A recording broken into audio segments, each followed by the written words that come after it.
ಮತ್ತು ಪರಮಪೂಜ್ಯರಾದ ಸ್ವಾಮಿಯರ ಕುಂಕುಮತೀರ್ಥ ಶ್ರೀಪಾದರ ಆರಾಧನಾ ಮಹೋತ್ಸವ ಮತ್ತು ಈ ನಮ್ಮ ಮಠದಲ್ಲಿ ಭಗವದ್ಗೀತೆಯ ಒಂದು ಪ್ರವಚನ ಕಾರ್ಯಕ್ರಮ. ಈ ಎಲ್ಲ ಊರುಗಳ ತ್ರಿವೇಣಿ ಸಂಗಮ ಇವತ್ತಿನ ದಿವಸ ಶ್ರೀಮಠದಲ್ಲಿ ಆಗ್ತಾ ಇದೆ. ಈಗಾಗಲೇ ತಿಳಿಸಿದಂತೆ ಪೂಜ್ಯಾಚಾರ್ಯರು ಭಗವದ್ಗೀತೆಯ ಮುಂದಿನ ಶ್ರೀಕೃಷ್ಣನ ಸಂದೇಶಗಳನ್ನು ತಿಳಿಸುವುದರ ಜೊತೆಗೆ ಭಗವದ್ಗೀತೆಯ ಬಗ್ಗೆಯೂ ಕೂಡ ಒಂದು ಸ್ವಲ್ಪ ಮತ್ತು ಅದನ್ನು ಕೂಡ ನಮಗೆ ಅವರ ಒಂದು ಮಹಿಮೆಯನ್ನು ಚರಿತ್ರೆಯನ್ನು ಉಪದೇಶಿಸುತ್ತಿದ್ದಾರೆ. ಜೊತೆಗೆ ಈ ಎಲ್ಲ ಒಂದು ಸಂಗಮ ಮಹಾ ಏಕಾದಶಿ ವೈಕುಂಠ ಏಕಾದಶಿ ಇವತ್ತಿನ ದಿವಸ ಕೇಳ್ತಕ್ಕಂಥ ಎಲ್ಲ ಸಜ್ಜನರು ಕೂಡ ಸ್ವಾಗತವನ್ನು ಕೋರಿ ಪ್ರಪಂಚವನ್ನು ನೀಡಲು ಬಂದಿರತಕ್ಕಂಥ ಪೂಜ್ಯ ಆಚಾರ್ಯರು ಕೂಡ ನಮಸ್ಕಾರವನ್ನು ಒಂದು ನೀಲಿ ಅದಲ್ಲ ನೀಲಿ ನೀಲಿ ಲೈಟ್ ಬ್ಲಿಂಕ್ ಆಗ್ತಿರಬಾರ್ದು, ಯಾರೂ ಮಾತಾಡಬಾರ್ದು. ಮತ್ತು ಜೊತೆಗೆ ಇನ್ನೊಂದು ವಿಜ್ಞಾಪನೆ ಏನು ಅಂತಂದರೆ ಎಲ್ಲರೂ ನೀವು ನಿಮ್ಮ ಮೊಬೈಲನ್ನು ನಿಶಬ್ದಗೊಳಿಸಿ ಕಾರ್ಯಕ್ರಮವನ್ನು ಸಾಂಗೋಪಸಾಂಗವಾಗಿ ನಡೆಯಲು ಅವಕಾಶ ಒಂದು ಬ್ಲಿಂಕ್ ಆಗ್ತದೆ, ಒಂದು ಹಂಗೆ ಇರ್ತದಲ್ಲ, ಕಂಟಿನ್ಯೂಸ್ ಆಗಿ ಎಲ್ಲರೂ ಶಾಂತಚಿತ್ತರಾಗಿ ದಯವಿಟ್ಟು ಪ್ರವಚನವನ್ನು ಆಲಿಸಬೇಕೆಂದು ಕೇಳಿಕೊಳ್ಳುತ್ತೇವೆ.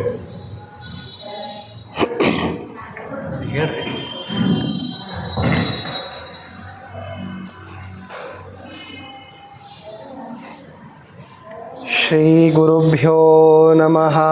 ಹರಿ ಓಂ. ಆಪಾದಮೌಲಿಪರ್ಯಂತಂ ಗುರುಣಾಂ ಆಕೃತಿಂ ಸ್ಮರೇತ್ ತೇನ ವಿಘ್ನಾಃ ಪ್ರಣಶ್ಯಂತಿ ಸಿದ್ಧ್ಯಂತಿ ಚ ಮನೋರಥಾಃ. ನಾರಾಯಣಂ ಸುರಗುರುಂ ಜಗದೇಕನಾಥಂ ಭಕ್ತಪ್ರಿಯಂ ಸಕಲಲೋಕನಮಸ್ಕೃತಂ ಚ ತ್ರೈಗುಣ್ಯವರ್ಜಿತಮಜಂ ವಿಭುಮಾದ್ಯಮೀಶಂ ವಂದೇ ಭವಘ್ನಮರಾಸುರಸಿದ್ಧವಂದ್ಯಂ. ನಾರಾಯಣಂ ನಮಸ್ಕೃತ್ಯ ನರಂ ಚೈವ ನರೋತ್ತಮಂ ದೇವೀಂ ಸರಸ್ವತೀಂ ವ್ಯಾಸಂ ತತೋ ಜಯಮುದೀರಯೇ. ನಾರಾಯಣಾಯ ಪರಿಪೂರ್ಣಗುಣಾರ್ಣವಾಯ ವಿಶ್ವೋದಯಸ್ಥಿತಿಲಯೋನ್ನಿಯತಿಪ್ರದಾಯ ಜ್ಞಾನಪ್ರದಾಯ ವಿಬುಧಾಸುರಸೌಖ್ಯದುಃಖ ಸತ್ಕಾರಣಾಯ ವಿತತಾಯ ನಮೋ ನಮಸ್ತೆ. ಯಸ್ಯ ತ್ರೀಣ್ಯುದಿತಾನಿ ವೇದವಚನೆ ರೂಪಾಣಿ ದಿವ್ಯಾನ್ಯಲಂ ಬಟ್ ತದ್ದರ್ಶತಮಿತ್ಥಮೇವ ನಿಹಿತಂ ದೇವಸ್ಯ ಭರ್ಗೋ ಮಹತ್. ವಾಯೋ ರಾಮವಚೋನಯಂ ಪ್ರಥಮಕಂ ಪೃಕ್ಷೋ ದ್ವಿತೀಯಂ ವಪುಃ ಮಧ್ವೋ ಯತ್ತು ತೃತೀಯಮೇತದಮುನಾ ಗ್ರಂಥಃ ಕೃತಃ ಕೇಶವೇ. ಅಸ್ಮದ್ಗುರುಸಮಾರಂಭಾಂ ಟೀಕಾಕೃತ್ಪಾದಮಧ್ಯಗಾಂ ಶ್ರೀಮದಾಚಾರ್ಯಪರ್ಯಂತಾಂ ವಂದೇ ಗುರುಪರಂಪರಾಂ. ಸಚ್ಛಾಸ್ತ್ರಾಮಲಭಾವಬೋಧಕಿರಣೈಃ ಸಂವರ್ಧಯನ್ಮಧ್ವಸತ್ ಸಿದ್ಧಾಂತಾಬ್ಧಿಮನಂತಶಿಷ್ಯಕುಮುದವ್ರಾತಂ ವಿಕಾಸಂ ನಯನ್. ಉದ್ಭೂತೋ ರಘುವರ್ಯತೀರ್ಥಜಲಧೇಃ ತಾಪತ್ರಯಂ ತ್ರಾಸಯನ್ ಯಸ್ತಂ ನೌಮಿ ರಘೂತ್ತಮಾಖ್ಯಶಶಿನಂ ಶ್ರೀವಿಷ್ಣುಪಾದಾಶ್ರಯಂ.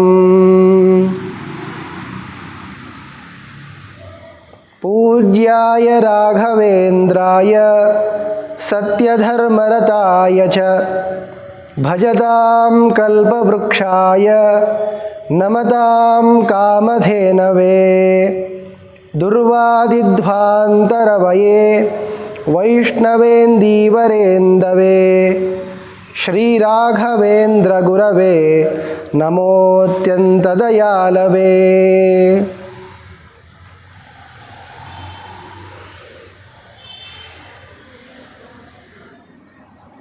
ಶ್ರೀಕೃಷ್ಣ ಪರಮಾತ್ಮನು ಎಲ್ಲ ಸಜ್ಜನರ ಮೇಲಿನ ಕೃಪೆಯಿಂದ ಗೀತೆಯನ್ನು ಉಪದೇಶ ಮಾಡ್ತಾ ಇದ್ದಾನೆ. ತನ್ನ ಭಕ್ತರು ದುರ್ಗತಿಯನ್ನು ಪಡೆಯೋದು ಪರಮಾತ್ಮನಿಗೆ ಹಿಡಿಸೋದಿಲ್ಲ. ಆದ್ದರಿಂದ ಹೇಗಾದರೂ ಮಾಡಿ ಇವನ ಕೈಯಿಂದ ಸಾಧನೆಯನ್ನು ಮಾಡಿಸಿ ಇವನಿಗೆ ಜ್ಞಾನವನ್ನು ಕೊಟ್ಟು ಉದ್ಧರಿಸಬೇಕು ಅನ್ನುವಂತಹ ಕೃಪೆ ಪರಮಾತ್ಮನ ಮನಸ್ಸಿನಲ್ಲಿ ಯಾವಾಗಲೂ ಇರ್ತದೆ. ಈ ಕಾರಣದಿಂದಲೇ ಪರಮಾತ್ಮ ಅವತಾರವನ್ನೂ ಮಾಡೋದು, ಅವನ ವಿವಿಧವಾಗಿರುವ ರೂಪಗಳ ಚಿಂತನೆಯನ್ನು ಮಾಡಿ ಸಜ್ಜನರು ತಮ್ಮ ಉದ್ಧಾರವನ್ನು ಮಾಡಿಕೊಳ್ಳಿ ಅಂತ. ಹಾಗೆ ಕೃಷ್ಣ ಈಗ ತನ್ನ ಭಕ್ತಾಗ್ರೇಸನನಾದ ಅರ್ಜುನನಿಗೆ ವಿವಿಧವಾಗಿರುವ ಪ್ರಮೇಯಗಳ ಉಪದೇಶವನ್ನು ಮಾಡ್ತಾ ಇದ್ದಾನೆ. ಅದರಲ್ಲಿ ತನ್ನ ವಿಭೂತಿ ರೂಪಗಳ ಬಗ್ಗೆ ಬಹಳ ಸೊಗಸಾಗಿ ಪರಮಾತ್ಮ ತೋರಿಸಿಕೊಟ್ಟ.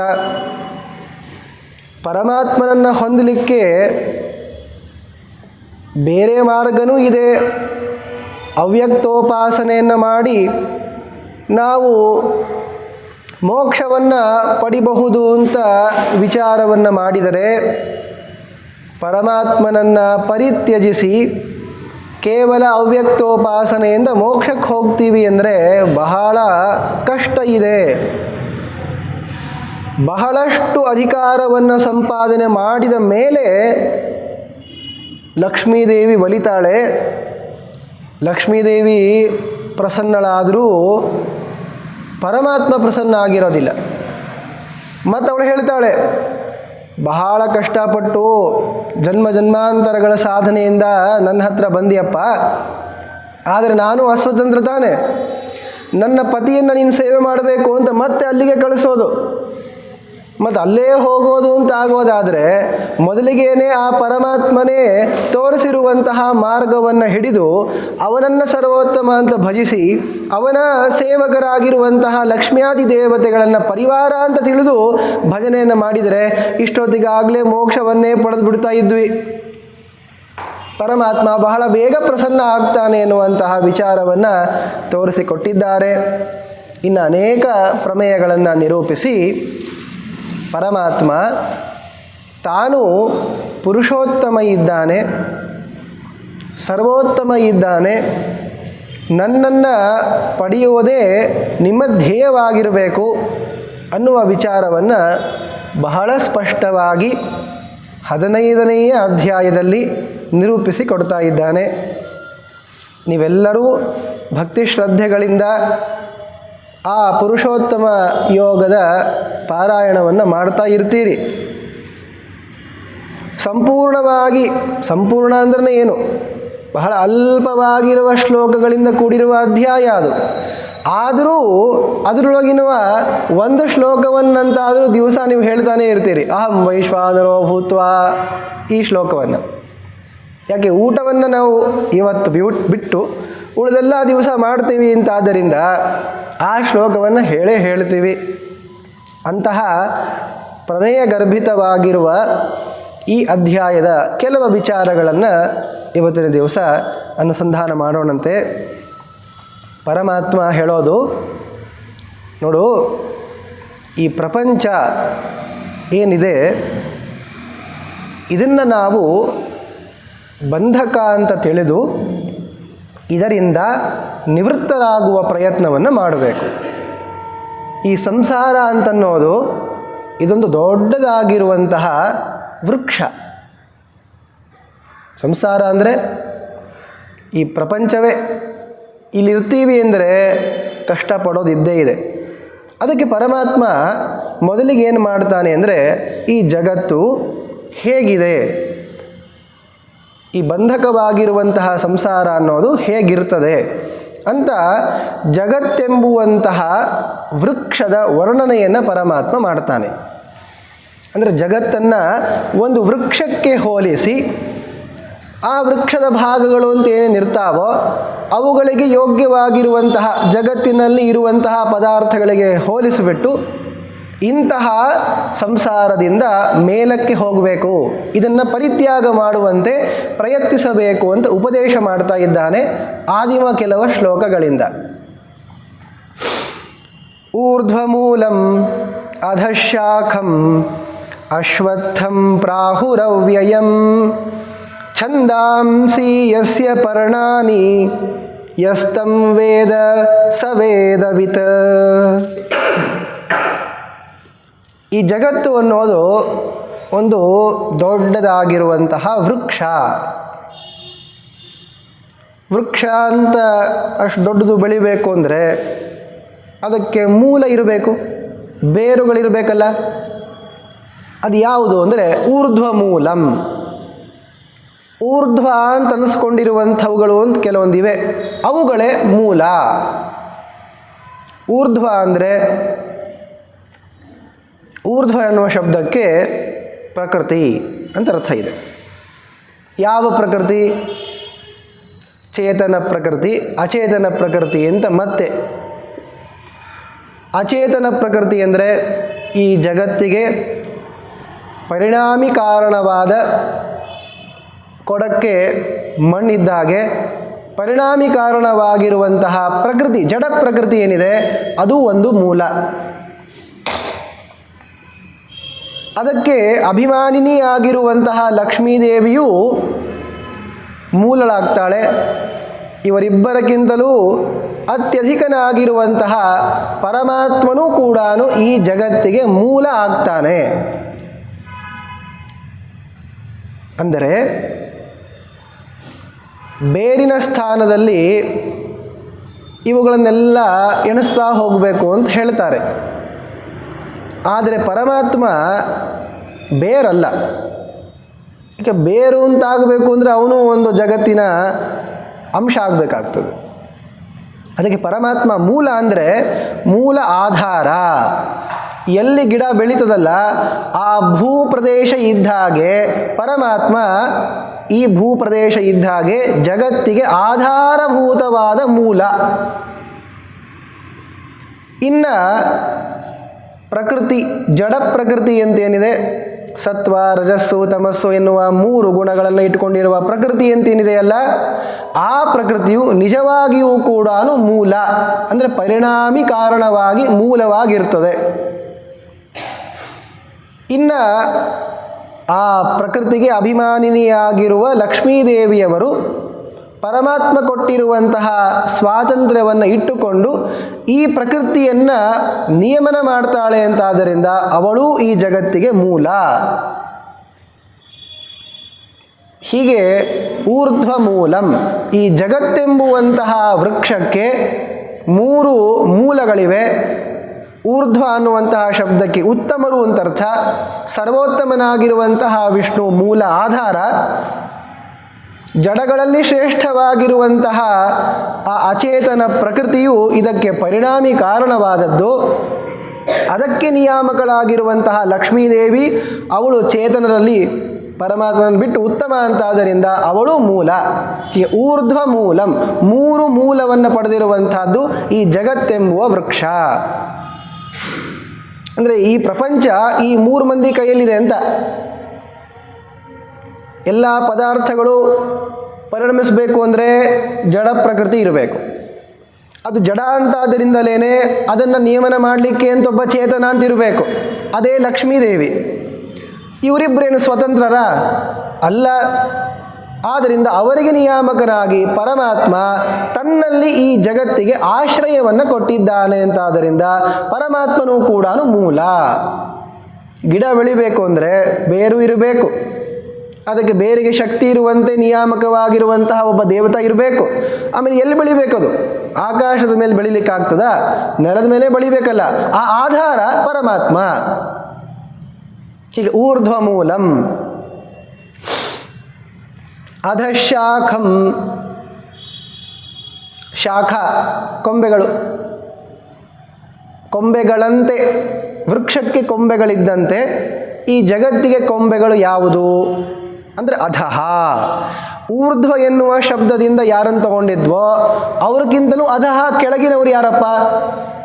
ಪರಮಾತ್ಮನಿಗಿಂತ ಕೆಳಗಿನವರು, ಚಿತ್ ಪ್ರಕೃತಿಗಿಂತಲೂ ಕೆಳಗಿನವರು, ಅಚಿತ್ ಪ್ರಕೃತಿಗಿಂತಲೂ ಕೆಳಗಿನ ಜಡ ಪದಾರ್ಥಗಳು ಅಂದರೆ ಮಹತ್ತತ್ವ, ಅಹಂಕಾರ ತತ್ವ, ಪಂಚಮಹಾಭೂತಗಳು, ಬುದ್ಧಿ, ಇವನ್ನ ತಗೋಬೇಕು.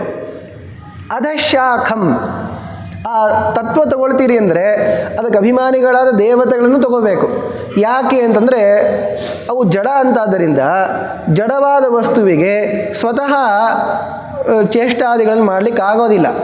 ಒಬ್ಬ ಚೇತನ ಅಲ್ಲಿದ್ದು ನಡೆಸಬೇಕು.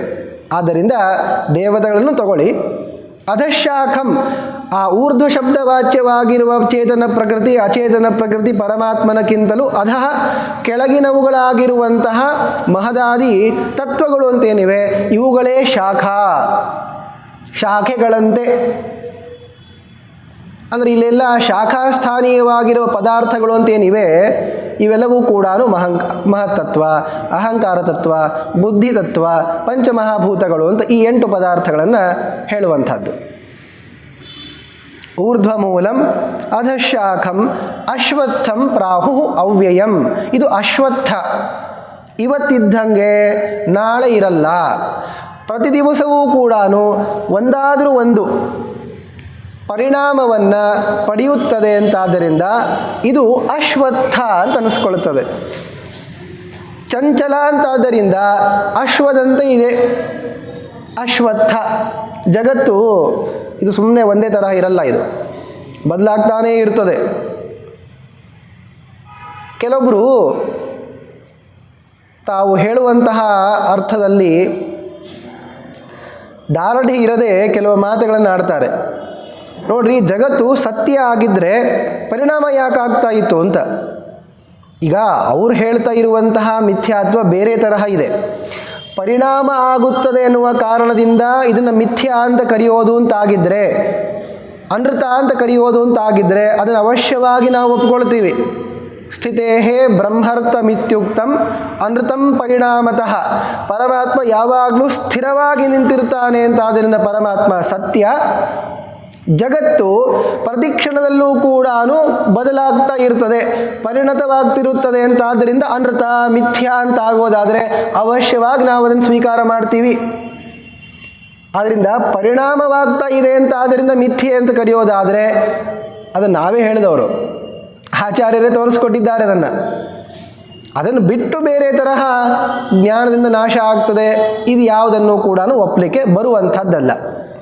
ಇದನ್ನು ಯಾಕೆ ಹೇಳಿದ್ದು ಅಂದರೆ ಜಗತ್ತು ಪರಿಣಾಮಶೀಲವಾಗಿರುತ್ತದೆ, ಇವತ್ತಿದ್ದ ಹಾಗೆ ನಾಳೆ ಇರೋದಿಲ್ಲ, ಬದಲಾಗ್ತಾನೆ ಇರ್ತದೆ. ಆದ್ದರಿಂದ ಅಶ್ವತ್ಥ ಅಂತ ಕರೀತಾರೆ ಜಗತ್ತನ್ನು.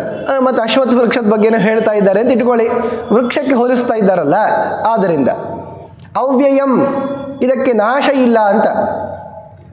ನಾಶ ಇದೆ ಇಲ್ರಿ ಅಂದರೆ ಯಾವ ತರಹ ಪರಮಾತ್ಮ ಹಿಂದಿನ ಕಲ್ಪದಲ್ಲಿ ಸೃಷ್ಟಿ ಮಾಡಿದ್ನೋ ಅದೇ ತರಹ ಈ ಕಲ್ಪದಲ್ಲೂ ಕೂಡ ಮತ್ತೊಮ್ಮೆ ಸೃಷ್ಟಿ ಮಾಡ್ತಾನೆ, ಮುಂದೂ ಹಾಗೆ ಸೃಷ್ಟಿ ಮಾಡ್ತಾನೆ ಇರ್ತಾನೆ. ಆದ್ದರಿಂದ ಇದು ಪ್ರವಾಹತಃ ಅನಾದಿ ನಿತ್ಯ ಅವ್ಯಯ. ಛಂದಾಂಸಿ ಯಸ್ಯ ಪರ್ಣಾನಿ ಯಸ್ತಂ ವೇದ ಸ ವೇದವಿತ್. ಮತ್ತು ಗಿಡಕ್ಕೆ ಎಲೆ ಇರಬೇಕಲ್ಲ. ಈ ಜಗತ್ತೆಂಬುವಂತಹ ಗಿಡಕ್ಕೆ ಯಾವುದು ಎಲೆಗಳು ಅಂದರೆ ಛಂದಾಂಸಿ, ವೇದಗಳು, 4 ವೇದಗಳೇನೆ. ಪರ್ಣಾನಿ, ಇವು ಎಲೆಯ ಸ್ಥಾನದಲ್ಲಿ ಇರುವಂಥವುಗಳು. ಯಾಕೆ ಎಲೆಯ ಸ್ಥಾನದಲ್ಲಿ ಕೂಡಿಸಿದ್ದಾರೆ ಅಂದರೆ ಎಲೆಗಳು ಬಂದ ಮೇಲೇ ಹೂವಾಗಿ ಹಣ್ಣಾಗೋದು. ಅಂದರೆ ಫಲ ಬಿಡಬೇಕು ಅಂದರೆ ಮೊದಲಿಗೆ ಎಲೆ ಇರಬೇಕು. ಹಾಗೆ ಈ ಜಗತ್ತಿನಲ್ಲಿ ನಾವು ಫಲವನ್ನು ಅನುಭವಿಸಬೇಕು ಅಂದರೆ ಅದಕ್ಕೆ ಕಾರಣವಾದದ್ದು ವೇದ ಅಂತ ತಿಳ್ಕೊಳ್ಬೇಕು. ವೇದಗಳಲ್ಲಿ ಹೇಳಿರುವ ವಿಚಾರವನ್ನು ತಿಳಿದುಕೊಂಡು ಕರ್ಮಾನುಷ್ಠಾನವನ್ನು ಮಾಡಿದರೆ ಫಲ ಇದೆ ಅಂತ. ಹೇಗೆ ಗಿಡದಲ್ಲಿ ಹಣ್ಣು ಬಿಡಬೇಕು ಅಂದರೆ ಎಲೆಗಳು ಬಿಟ್ಟಿರಲೇಬೇಕೋ, ಎಲೆಗಳಾದಮೇಲೆ ಹಣ್ಣು ಬಿಡೋದು, ಹಾಗೆ ಫಲದಾಯಕವಾಗಿರುವ ಕಾರಣದಿಂದ ಎಲೆಯ ಸ್ಥಾನದಲ್ಲಿ ವೇದಗಳಿವೆ. ಛಂದಾಂಸಿ ಯಸ್ಯ ಪರ್ಣಾನಿ. ಇಂತಹ ಉತ್ತಮವಾದ ವೃಕ್ಷಕ್ಕೆ ಸದೃಶವಾಗಿ ಇರುವ ಏನು ಜಗತ್ತಿದೆ, ಇದನ್ನು ಯಾರು ತಿಳಿತಾರೋ ಅವರೇ ತಿಳಿದವರು. ಅಂದರೆ ನಿಜವಾಗಿ ಸಂಸಾರದ ಸ್ವರೂಪವನ್ನು ಅವರು ಅರ್ಥ ಮಾಡಿಕೊಳ್ತಾರೆ. ಅವರೇ ವೇದವಿತ್, ವೇದವನ್ನು ಬಲ್ಲವರು.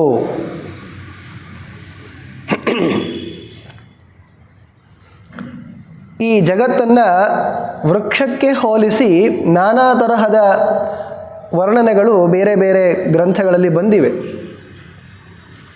ಪರಮಾತ್ಮ ದೇವಕಿಯ ಜಠರದಲ್ಲಿ ಕೂತ್ಕೊಂಡಿರ್ತಾನೆ. ಆಗ ಬ್ರಹ್ಮ ಮತ್ತು ರುದ್ರದೇವರು ಇನ್ನು ಉಳಿದ ದೇವತೆಗಳೆಲ್ಲರೂ ಬಂದು ಪ್ರಾರ್ಥನೆ ಮಾಡಿಕೊಳ್ತಾರೆ. ಅಲ್ಲೂ ಕೂಡ ಪರಮಾತ್ಮನ ಸ್ತುತಿಸುವ ಕಾಲಕ್ಕೆ ಪರಮಾತ್ಮ ಈ ಸತ್ಯವಾಗಿರುವ ಪ್ರಪಂಚಕ್ಕೆ, ಸತ್ಯಸ್ಯ ಯೋನಿಂ, ಸತ್ಯವಾದ ಪ್ರಪಂಚಕ್ಕೆ ನಿಮಿತ್ತ ಕಾರಣನಾಗಿದ್ದಾನೆ ಅಂತ ಹೇಳಿ ಅವನಿಂದ ರಚಿಸಲ್ಪಟ್ಟಿರುವಂತಹ ಈ ಪ್ರಪಂಚವು ಹೇಗಿದೆ ಅಂತ ಆ ಪ್ರಪಂಚದ ವರ್ಣನೆಯನ್ನು ಮಾಡ್ತಾರೆ. ಏಕಾಯನೋಸೌ ದ್ವಿಫಲಃ ತ್ರಿಮೂಲಃ ಅಂತ, ಮೂರು ಮೂಲ ಇದೆ ಅಂತ. ಇಲ್ಲೂ ಕೂಡ ವಿಷ್ಣು, ಚಿತ್ ಪ್ರಕೃತಿ, ಅಚಿತ್ ಪ್ರಕೃತಿ, ಈ ಮೂರು ಮೂಲಗಳನ್ನು ಪಡೆದಿರುವಂಥದ್ದು ಪ್ರಪಂಚ ಅಂತ, ಜಗತ್ತೆಂಬುವಂತಹ ವೃಕ್ಷ. ಆದರೆ ಕಾರ್ಯ ಬೇರೆ ತರಹ ಇದೆ, ಆ ಪದಾರ್ಥಗಳ ಸ್ವರೂಪವೂ ಬೇರೆ ಇದೆ. ಮತ್ತು ಲಕ್ಷ್ಮೀದೇವಿ ಪ್ರಕೃತಿಯನ್ನು ನಿಯಮನ ಮಾಡ್ತಾಳೆ ಅಂತಾದ್ದರಿಂದ ಅವಳನ್ನಲ್ಲಿಟ್ಟಿರೋದು. ಪ್ರಕೃತಿ ಎನ್ನುವುದು ಪರಿಣಾಮವಾಗ್ತದೆ. ಆದರೆ ಪ್ರಪಂಚ ಪರಮಾತ್ಮ ಅನ್ನೋನು ಆಧಾರ ಅಂತ ತಿಳಿಯಬೇಕಷ್ಟೇ ಹೊರತು ಅವನು ಪರಿಣತನಾಗ್ಬಿಡ್ತಾನೆ ಅಂತ ಅಲ್ಲ. ಪರಮಾತ್ಮ ನಿಮಿತ್ತ ಕಾರಣನೇ ಹೊರತು ಪರಿಣಾಮಿ ಕಾರಣನಲ್ಲ. ಅಧಶ್ಚೋರ್ಧ್ವಂ ಪ್ರಸೃತಾಸ್ತಸ್ಯ ಶಾಖಾಃ ಗುಣಪ್ರವೃದ್ಧಾ ವಿಷಯಪ್ರವಾಲಾಃ ಅಧಶ್ಚ ಮೂಲಾನ್ಯನುಸಂತತಾನಿ ಕರ್ಮಾನುಬಂಧೀನಿ ಮನುಷ್ಯಲೋಕೆ. ಈ ಜಗತ್ತೆಂಬುವಂತಹ ವೃಕ್ಷದ ಕೊಂಬೆಗಳು ಅಧಃ ಊರ್ಧ್ವಂ ಚ ಪ್ರಸೃತಾಃ, ಮೇಲೆ ಕೆಳಗೆ ಎರಡೂ ಕಡೆಯೂ ಕೂಡ ಹರಡಿಕೊಂಡಿದೆ.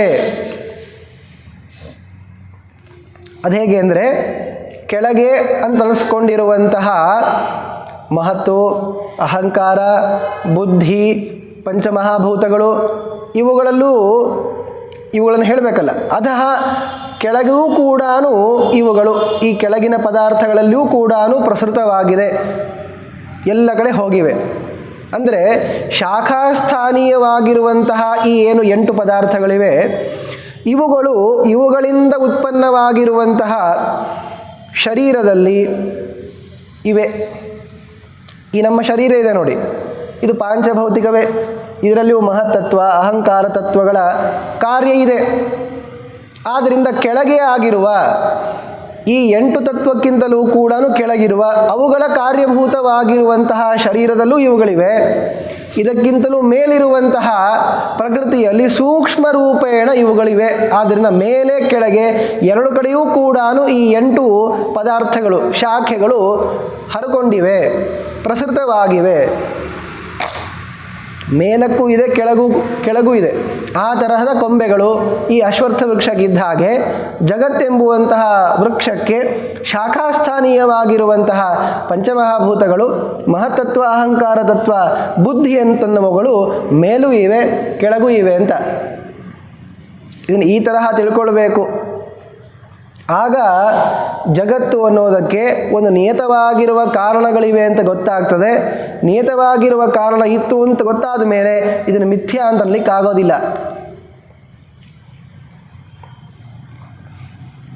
ಗುಣ ಪ್ರವೃದ್ಧ ವಿಷಯ ಪ್ರವಾಲಾಹ. ಇನ್ನು ವಿಷಯ ಪ್ರವಾಲಾಹ, ಪ್ರವಾಲ ಅನ್ನುವ ಶಬ್ದಕ್ಕೆ ಚಿಗುರು ಅಂತ ಅರ್ಥ ಇದೆ. ವಿಷಯಗಳು ಇಲ್ಲಿ ರೂಪ, ರಸ, ಗಂಧ, ಸ್ಪರ್ಶ, ಶಬ್ದಗಳನ್ನು ನಾವು ಅನುಭವಿಸ್ತಾ ಇದ್ದೀವಲ್ಲ, ಇವುಗಳೆಲ್ಲವೂ ಕೂಡ ಕ್ಷಣಿಕವಾಗಿರುವ ಸುಖಕ್ಕೆ ಕಾರಣಗಳಾಗಿರುವ ಕಾರಣದಿಂದ ಪ್ರವಾಲ ಸ್ಥಾನೀಯಗಳಾಗಿವೆ. ಪ್ರವಾಲ ಅಂದರೆ ಚಿಗುರು. ನೋಡಿ, ಚಿಗುರು ಅಂತನ್ನೋದು ಬಹಳತ್ತೇನಿರೋದಿಲ್ಲ, ಅದು ಮತ್ತು ನಾಳಿನ ದಿವಸ ಬಲಿತು ಬಿಡ್ತದದು. ಬಹಳಷ್ಟು ಕಾಲ ನಮಗೆ ಸುಖ ತಂದುಕೊಡೋದಿಲ್ಲ ಚಿಗುರುಗಳು. ಆದ್ದರಿಂದ ಈ ವಿಷಯಗಳು ಚಿಗುರು ಅಂತ ಹೇಳಿರೋದ್ರಿಂದ ಏನು ಗೊತ್ತಾಗ್ತದೆ ಅಂದರೆ, ಇಲ್ಲಿ ನಾವು ಅನುಭವಿಸ್ತಾ ಇರುವಂತಹ ಏನು ರೂಪಾದಿ ವಿಷಯಗಳಿವೆ, ಇವುಗಳು ತಾತ್ಕಾಲಿಕವಾಗಿರುವ ಸುಖಪ್ರದಗಳೇ ಹೊರತು ಶಾಶ್ವತ ಸುಖಪ್ರದಗಳಲ್ಲ. ಹೇಗೆ ಚಿಗುರಿದ್ದ ಹಾಗೆ, ಚಿಗುರು ನೋಡಲಿಕ್ಕೆ ಚಂದ ಇರ್ತದಪ್ಪ, ನೋಡಬೇಕು ಅಂತ ಅನ್ನಿಸ್ಬೋದು, ಮುಟ್ಲಿಕ್ಕೂ ಮೆತ್ತಗಿರ್ತದೆ. ಆದರೆ ಎಷ್ಟೊತ್ತು ಚಿಗುರು ಅನ್ನೋದು ಮರುದಿವಸ ಮತ್ತೆ ಅದು ಬಲಿತು ಬಿಡುತ್ತದೆ, ಗಟ್ಟಿಯಾಗಿಬಿಡುತ್ತದೆ. ಆದ್ದರಿಂದ ವಿಷಯ ಪ್ರವಾಲ, ರೂಪಾದಿ ವಿಷಯಗಳೇನೇ ಪ್ರವಾಲ. ಅಧಶ್ಚ ಮೂಲಾನ್ಯನುಸಂತತಾನಿ ಕರ್ಮಾನುಬಂಧೀನಿ ಮನುಷ್ಯಲೋಕೆ. ಈ ಪರಮಾತ್ಮ ಚಿತ್ ಪ್ರಕೃತಿ, ಅಚಿತ್ ಪ್ರಕೃತಿ ಅಂತ ಅನಿಸ್ಕೊಂಡಿರುವಂತಹ ಊರ್ಧ್ವಗಳು ಅಂತೇನಿದ್ವಲ್ಲ, ಉತ್ತಮವಾಗಿರುವ ಪದಾರ್ಥಗಳು, ಇವುಗಳು ಕೆಳಗೂ ಇವೆ. ಅಂದರೆ ಕೆಳಗೆ ಅಂತ ಅನಿಸ್ಕೊಂಡಿರುವಂತಹ ಶಾಖೆಗಳಲ್ಲೂ ಕೂಡ ಇವರಿದ್ದಾರೆ ಅಂತ. ಪ್ರಕೃತಿ ಅನ್ನೋದು ಎಲ್ಲ ಕಡೆ ಹಾಸು ಹೊಕ್ಕಿದೆ. ಮತ್ತು ಪ್ರಕೃತಿ ಅನ್ನೋದು ಎಲ್ಲ ಕಡೆ ಇದ್ದ ಮೇಲೆ ಅದಕ್ಕೆ ಅಭಿಮಾನಿಯಾಗಿರುವಂತಹ ಲಕ್ಷ್ಮೀದೇವಿಯು ಎಲ್ಲ ಕಡೆ ಇರಲೇಬೇಕು. ಇವು ಎಲ್ಲದಕ್ಕೂ ಆಧಾರ ಯಾರು ಅಂದರೆ ಪರಮಾತ್ಮ. ಆದ್ದರಿಂದ ಪರಮಾತ್ಮ ಎಲ್ಲ ಕಡೆ ಇದ್ದಾನೆ ಈ ಜಗತ್ತಿನಲ್ಲಿ ಅಂತ ತಿಳಿಯಬೇಕು. ಇವೆಲ್ಲವೂ ಕರ್ಮಾನುಬಂಧೀನಿ. ಮನುಷ್ಯ ಲೋಕದಲ್ಲಿ ಇವು ಕರ್ಮಗಳನ್ನು ಅಪೇಕ್ಷಿಸೇ ಫಲ ಕೊಡ್ತಾವೆ ಅಂತಾದ್ದರಿಂದ ಕರ್ಮಾನುಬಂಧಿಗಳು. ಹಾಗೆ ಸುಮ್ಮನೆ ಫಲ ಬರೋದಿಲ್ಲ ಈ ಮನುಷ್ಯ ಲೋಕದಲ್ಲಿ. ಕೆಲಸ ಮಾಡಿದರೆ ಫಲ ಇದೆ, ಕೆಲಸವನ್ನು ಅಪೇಕ್ಷಿಸಿ, ಕರ್ಮವನ್ನು ಅಪೇಕ್ಷಿಸಿಯೇ ಫಲ ಕೊಡ್ತಾವೆ ಅಂತಾದ್ದರಿಂದ ಕರ್ಮಾನುಬಂಧೀನಿ ಮೂಲಾನಿ. ಈ ಮೂಲಗಳು ಕರ್ಮಾನುಬಂಧಿಗಳು. ಪರಮಾತ್ಮನೂ ಕರ್ಮವನ್ನು ಅಪೇಕ್ಷಿಸೇ ಫಲ ಕೊಡ್ತಾನೆ. ಚಿತ್ ಪ್ರಕೃತಿಯೂ ಅಷ್ಟೇ, ಅಚಿತ್ ಪ್ರಕೃತಿಯೂ ಕೂಡ ಅಷ್ಟೇ. ಇಂತಹ ಪ್ರಪಂಚವನ್ನು ಪರಮಾತ್ಮನೇ ಸೃಷ್ಟಿಸೋದು, ಇದರ ಸ್ಥಿತಿಗೆ ಕಾರಣನಾದವನು ಅವನೇ, ಇದರ ಸಂಹಾರವನ್ನು ಇವನೇ ಮಾಡ್ತಾನೆ. ಆದರೆ ಪರಮಾತ್ಮನನ್ನು ತಿಳಿಲಿಕ್ಕಾಗೋದಿಲ್ಲ. ನ ರೂಪಮಸ್ಯೇಹ ತಥೋಪಲಭ್ಯತೆ ನಾಂತಹ ನಚಾದಿಹಿ ನಚ ಸಂಪ್ರವಿಷ್ಟಃ. ಇದಕ್ಕೆ ಅಂತ ಜಗತ್ತಿಗೆ ನಾಶಕನಾಗಿರುವ ಪರಮಾತ್ಮನನ್ನು ತಿಳ್ಕೊಳ್ಳಿಕ್ಕಾಗಲ್ಲ. ಇದಕ್ಕೆ ಆದಿ ಅಂತ ಅನಿಸ್ಕೊಂಡಿರುವ ಪರಮಾತ್ಮನನ್ನು ತಿಳಿಲಿಕ್ಕಾಗಲ್ಲ. ಸಂಪ್ರತಿಷ್ಠ ಅಥವಾ ಸಂಪ್ರವಿಷ್ಟ, ಇದರ ಇರುವಿಕೆಗೆ ಸ್ಥಿತಿಗೆ ಕಾರಣನಾಗಿರುವ ಸಂಪ್ರತಿಷ್ಠಾ ಶಬ್ದವಾಚ್ಯನಾದ ಪರಮಾತ್ಮನನ್ನು ತಿಳ್ಕೊಳ್ಳಿಕ್ಕಾಗಲ್ಲ. ರಾಯರು ಈ ಪ್ರಸಂಗದಲ್ಲಿ ಈ ಅದ್ಭುತವಾದ ಪಾಠಾಂತರವನ್ನು ತೋರಿಸ್ತಾರೆ. ಪ್ರಾಯಶಃ ಎಲ್ಲ ಕಡೆಯೂ ಕೂಡ ಸಂಪ್ರವಿಷ್ಟ ಅನ್ನುವಂತಹ ಪಾಠ ಇರ್ತದೆ. ರಾಯರು ಸಂಪ್ರತಿಷ್ಠ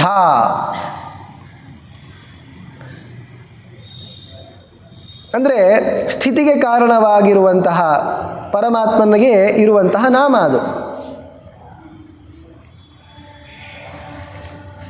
ಸಂಪ್ರವಿಷ್ಟ ಎನ್ನುವಂತಹ ಪಾಠವನ್ನು ರಾಯರು ತೋರಿಸಿ ಇದರಲ್ಲಿ ಪ್ರವೇಶವನ್ನು ಮಾಡಿದಂತಹ ಪರಮಾತ್ಮನ ಬಗ್ಗೆ ತಿಳಿದುಕೊಳ್ಳಿಕ್ಕಾಗೋದಿಲ್ಲ ಅಂತ ಹೇಳ್ತಾರೆ. ಇಂತಹ ವೃಕ್ಷ ಏನಿದೆ, ಈ ವೃಕ್ಷ ಬಹಳ ಚೆನ್ನಾಗಿ ಭೂಮಿಯಲ್ಲಿ ಒಳಗೆ ಹೋಗಿಬಿಟ್ಟಿದೆ. ಈ ವೃಕ್ಷವನ್ನು ಕತ್ತರಿಸಬೇಕಿವಾಗ. ಅದಕ್ಕೇನು ಮಾಡಬೇಕು? ಅಸಂಗಶಸ್ತ್ರೇಣ ದೃಢೇನ ಸುವಿರೂಢ ಮೂಲಂ ಛಿತ್ವಾ. ಈ ಗಿಡ ಕಡಿಬೇಕಿವಾಗ, ಬೇರೆ ಗಿಡ ಕಡಿಬೇಡಿ. ಈ ಜಗತ್ತೆಂಬುವಂತಹ ವೃಕ್ಷ, ಈ ನಮಗೆ ಸಂಸಾರ ಅಂತ ಏನು ಬಂದಿದೆ, ಇದನ್ನು ಪರಿಹರಿಸಿಕೊಳ್ಬೇಕು. ಈ ವೃಕ್ಷವನ್ನು ಮಾತ್ರ ಎಲ್ಲರೂ ಕಡಿಬೇಕೆ. ಆದರೆ ಏನು ಮಾಡೋದು? ಸುವಿರೂಢ ಮೂಲಂ, ಬೇರು ಎಷ್ಟು ಒಳಗೆ ಹೋಗಿ ಗಟ್ಟಿಯಾಗಿ ಈ ಗಿಡ ನಿಂತ್ಕೊಂಡಿದೆ ಅಂದರೆ ಕೆಲವೊಂದು ಗಿಡ ಮೇಲಕ್ಕೆ ಬರೋದೇ ಇಲ್ಲ, ಎಷ್ಟು ಕತ್ಕರಿಸಿದ್ರು ಕೂಡ ಎಳೆದ್ರೂ ಕೂಡ ಬರೋದೇ ಇಲ್ಲ ಇದು. ಅದಕ್ಕೆ ಏನು ಮಾಡಬೇಕು ಅಂದರೆ ನೀವು ಎಳಿಲಿಕ್ಕೆ ಹೋಗಬೇಡಿ, ದೊಡ್ಡದಾಗಿರುವಂತಹ ಒಂದು ಕತ್ತಿ ತಗೊಳ್ಳಿ, ಆ ಕತ್ತಿಯಿಂದ ಕತ್ತರಿಸಿ ಹಾಕ್ಬಿಡಿ ಈ ವೃಕ್ಷವನ್ನು ಅಂತಂತಾರೆ. ಯಾವುದ್ರಿ ಕತ್ತಿ ಅಂದರೆ ಜ್ಞಾನ. ಜ್ಞಾನ ಎನ್ನುವಂತಹದ್ದೇ ಕತ್ತಿ. ಅದಕ್ಕೆ ವೈರಾಗ್ಯದ ಸಹಕಾರ ಇರಬೇಕು. ಅಸಂಗ ಶಸ್ತ್ರೇಣ ದೃಢೇನ ಚಿತ್ವ. ಇಲ್ಲಿ ಕತ್ತರಿಸೋದು ಅಂದರೆ ಊರ್ಧ್ವ ಶಬ್ದವಾಚ್ಯನಾಗಿರುವಂತಹ ವಿಷ್ಣುವಿನಕ್ಕಿಂತಲೂ ಈ ಜಗತ್ತು ಬೇರೆ ಇದೆ ಅಂತ ತಿಳ್ಕೊಳ್ಬೇಕು ಅಂತ ಇಷ್ಟೇ ಅರ್ಥ. ವೃಕ್ಷವನ್ನು ಛೇದಿಸಬೇಕು ಅಂದರೆ ಮೂಲದಿಂದನೇ ತಾನೇ ಛೇದಿಸಬೇಕು. ಈಗ ಮೂಲ ಅಂತ ಅನಿಸ್ಕೊಂಡವನು ಪರಮಾತ್ಮ. ಪರಮಾತ್ಮನಿಂದ ಛೇದಿಸೋದು ಅಂದರೆ ಪರಮಾತ್ಮ ಹಿಡ್ಕೊಂಡು ನಿಂತ್ಕೊಂಡಿದ್ದಾನ ಅಂದರೆ ಪರಮಾತ್ಮ ಮೂಲ, ಆಧಾರ ಸ್ತಂಭ, ಆಧಾರನಾದವನು. ಇಂತಹ ಪರಮಾತ್ಮನೇ ಬೇರೆ, ಈ ಜಗತ್ತೆಂಬುವಂತಹ ವೃಕ್ಷವೇ ಬೇರೆ ಅಂತ ವಿವೇಕವನ್ನು ಮಾಡಿಕೊಳ್ಳಬೇಕು ಅಂತ ಅರ್ಥ. ಛೇದನ ಮಾಡಬೇಕು ಅಂದರೆ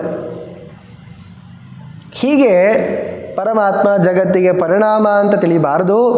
ಪರಮಾತ್ಮ ನಿಮಿತ್ತ ಇದ್ದಾನೆ, ಪರಮಾತ್ಮನೇ ಈ ಜಗತ್ತಿಗೆ ಆಶ್ರಯ ಅಂತ ಪರಮಾತ್ಮನನ್ನು ಸರ್ವೋತ್ತಮ ಅಂತ ತಿಳಿಯಬೇಕು.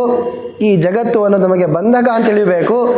ಉತ್ತಮವಾಗಿರುವಂತಹ ವೈರಾಗ್ಯವನ್ನು ಸಂಪಾದಿಸಿ ಪರಮಾತ್ಮನ ಜ್ಞಾನದಿಂದ ಪರಮಾತ್ಮ ಬೇರೆ, ಈ ಜಗತ್ತು ಬೇರೆ ಎನ್ನುವಂತಹ ಜ್ಞಾನವನ್ನು ಸಂಪಾದಿಸಬೇಕು. ಹೀಗೆ ಇಲ್ಲಿ ಪರಮಾತ್ಮ ಹೇಳ್ತಾ ಇದ್ದಾನೆ. ಮುಂದೆ ಹೇಗೆ ನನ್ನನ್ನು ತಿಳಿಬೇಕು, ನನ್ನ ಮಹತ್ವ ಏನಿದೆ ಅಂತ ಪರಮಾತ್ಮ ತೋರಿಸ್ಕೊಡ್ತಾನೆ.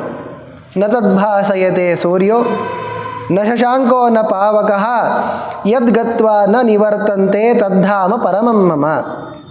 ನೋಡ್ರಪ್ಪ, ನೀವು ಈ ತರಹ ನನ್ನನ್ನು ತಿಳಿದು ಈ ಪ್ರಪಂಚವನ್ನು ಬಿಡಬೇಕು ಅಂತ ಅಂದ್ಕೊಂಡಿದ್ದರೆ,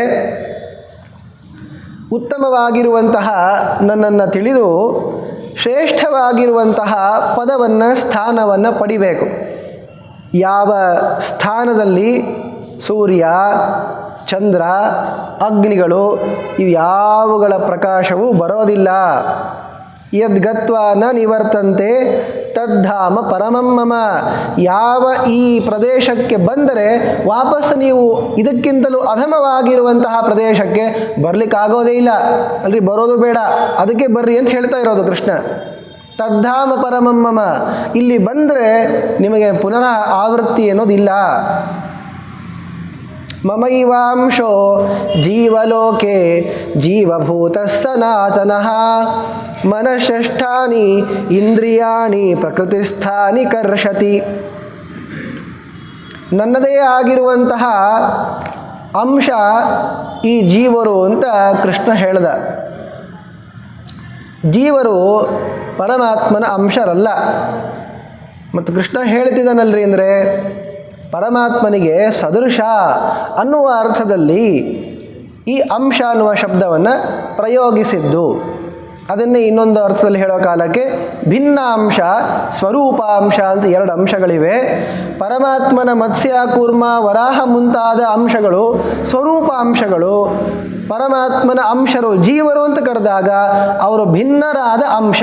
ಮತ್ತು ಅಂಶ ಅಂತ ಯಾಕೆ ಕರಿಬೇಕಾಗಿತ್ತು ಅಂದರೆ ಅಂಶಗಳು ಸದೃಶ ಅಂತಾದ್ದರಿಂದ ಈ ಜೀವರು ಕೂಡ ನನಗೆ ಸದೃಶ.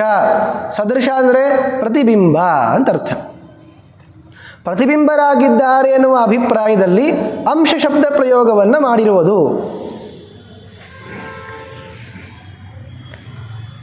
ಪರಮಾತ್ಮ ಎಲ್ಲ ಇಂದ್ರಿಯಗಳ ಸ್ವರೂಪವನ್ನು ತಿಳಿಸ್ಕೊಡ್ತಾನೆ. ನನ್ನನ್ನು ತಿಳಿಲಿಕ್ಕೆ ಅಂತ ನೀವು ಪ್ರಯತ್ನ ಮಾಡಬೇಕು. ಯಾಕೆ? ನನ್ನ ಸ್ವರೂಪ ಹೇಗಿದೆ ಗೊತ್ತಾ? ಯದ್ ಆದಿತ್ಯಗತಂ ತೇಜಃ ಜಗದ್ಭಾಸಯತೆ ಅಖಿಲಂ ಯಚ್ಚಂದ್ರಮಸಿ ಯಚ್ಚಾಗ್ನೌ ತತ್ತೇಜೋ ವಿದ್ಧಿ ಮಾಮಕಂ. ನಾನು ಎಂಥವನು ಗೊತ್ತಾ?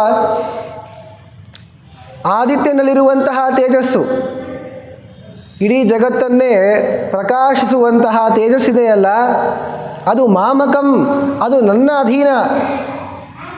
ಚಂದ್ರಮಸಿ ಯಚ್ಚಾಗ್ನವು, ಚಂದ್ರನಲ್ಲಿ ಪ್ರಕಾಶ ಇದೆ, ಅಗ್ನಿಯಲ್ಲಿ ಪ್ರಕಾಶ ಇದೆ, ಇವೆಲ್ಲವೂ ಕೂಡ ಮಾಮಕಂ, ನನ್ನದ್ದು ಅಂದರೆ ನನ್ನ ಅಧೀನ. ನಾನೇ ಪ್ರತಿಯೊಂದು ಪದಾರ್ಥದಲ್ಲಿ ಪ್ರವೇಶವನ್ನು ಮಾಡಿ ತತ್ರಾಪಿ ಭೂಮಿಯನ್ನು ಪ್ರವೇಶ ಮಾಡ್ತೀನಿ. ನಾನೇ ನಿಮ್ಮೆಲ್ಲರನ್ನು ಹೊತ್ತಿರುವಂತಹದ್ದು. ಉತ್ತಮವಾಗಿರುವಂತಹ ಔಷಧಿಗಳಲ್ಲಿ ನಾನೇ ಇದ್ದು ಈ ಔಷಧಿಗಳ ಸೇವನೆಯಿಂದ ನಿಮಗೆ ಪುಷ್ಟಿಪ್ರದನಾಗಿ ನಾನೇ ಇರೋದಪ್ಪ. ಪದಾರ್ಥಗಳು ಸಿಕ್ಕು, ಅದನ್ನು ಹೇಗೋ ಬೇಯಿಸ್ಕೊಂಡು ಬಾಯಲ್ಲಿ ಹಾಕ್ಕೊಂಡ್ವಿ, ಹೊಟ್ಟೆ ಒಳಗೆ ಹೋಗಬೇಕು. ಹೋದ ಮೇಲೆ ಪಚನ ಆಗಬೇಕಲ್ಲ.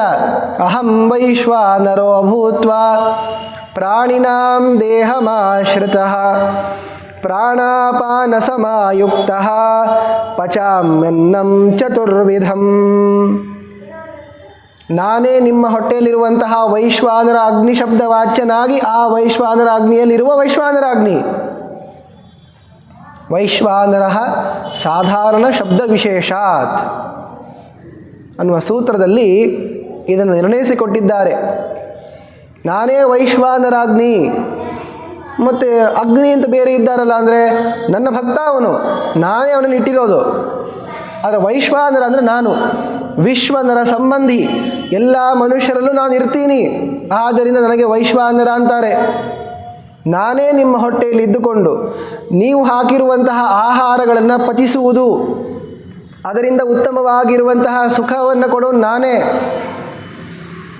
ಭಕ್ಷ್ಯ, ಭೋಜ್ಯ, ಲೇಹ್ಯ, ಪೇಯವೆಂಬುವಂತಹ ಚತುರ್ವಿಧವಾಗಿರುವ ಭೋಜನವನ್ನು ನಾನೇ ನಿಮಗೆ ಪಚನ ಆಗುವಂತೆ ಮಾಡೋದು. ಹೀಗೆ ತಿಳ್ಕೊಂಡ್ರಿ ಅಂದರೆ ನಿಮಗೆ ಅಗ್ನಿಮಾಂದ್ಯ ದೋಷ ಬರೋದೇ ಇಲ್ಲ. ಯಾಕೆ? ಪರಮಾತ್ಮನ ಅನುಗ್ರಹ ಇಲ್ಲ ಅನ್ನೋದಕ್ಕೆ ತಾನೇ ಪಚನ ಆಗ್ತಾ ಇಲ್ಲರಿ, ಅಜೀರ್ಣ ಆಯಿತು ಅಂತ. ನೋಡಿ, ಪ್ರತ್ಯೇಕವಾಗಿ ನಾವೇನು ವಿಷ ತಿನ್ನಬೇಕಾಗಿಲ್ಲ. ನಾವು ತಿಂದಿರುವಂತಹ ಅನ್ನವೇ ವಿಷ. ಅಜೀರ್ಣೇ ಭೋಜನಂ ವಿಷಂ. ಜೀರ್ಣ ಆಗಿಲ್ಲ ಅಂದರೆ ಉತ್ತಮವಾಗಿರುವಂತಹ ಅನ್ನನೂ ವಿಷನೇ ಆಗೋದು. ಅದಕ್ಕೆ ಈ ಆಯುರ್ವೇದಗಳಲ್ಲಿ ಏನೇನೋ ಔಷಧಿ ಕೊಟ್ಬಿಟ್ಟು ವಾಂತಿ ಮಾಡಿಸೋದು ಹೀಗೆಲ್ಲ ಮಾಡ್ತಾರೆ, ನೀವು ತಿಂದಿರುವಂಥದ್ದು ಹೊರಗೆ ಬರಲಿ ಅಂತ.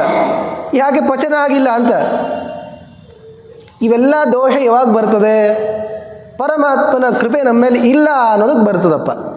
ಪರಮಾತ್ಮನೇ ಹೊಟ್ಟೆಯಲ್ಲಿದ್ದುಕೊಂಡು ನಾವು ಹಾಕಿರುವಂಥ ಎಲ್ಲ ಪದಾರ್ಥಗಳನ್ನೂ ಕೂಡ ಸುಡ್ತಾನೆ, ಅದರಿಂದ ಉತ್ತಮವಾಗಿರುವ ಪರಿಣಾಮವನ್ನು ನಮಗೆ ಕೊಡ್ತಾನೆ ಅಂತ ಇರೋ ಕಾಲಕ್ಕೆ ಏನು ಚಿಂತೆ ಇದೆ ಹೇಳಿ?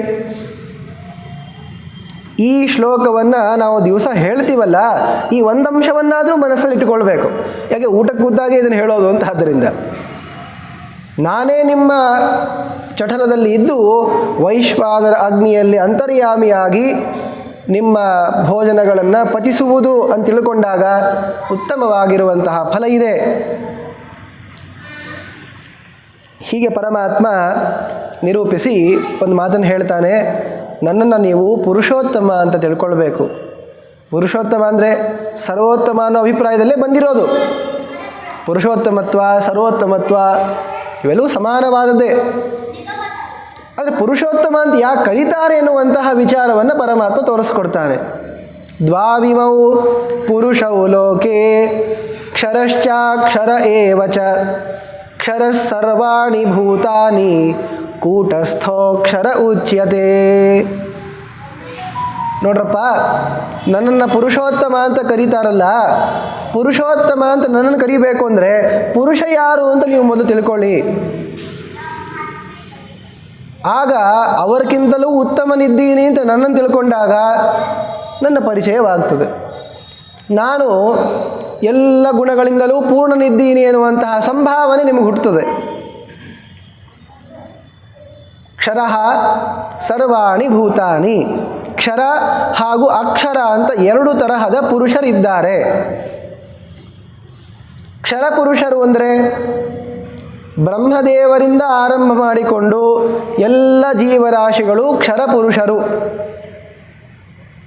ಕೂಟಸ್ಥ ಅಕ್ಷರ ಉಚ್ಯತೆ. ಲಕ್ಷ್ಮೀದೇವಿಗೆ ಕೂಟಸ್ಥ ಅಕ್ಷರ ಅನ್ನುವ ಶಬ್ದದಿಂದ ಕರೀತಾರೆ.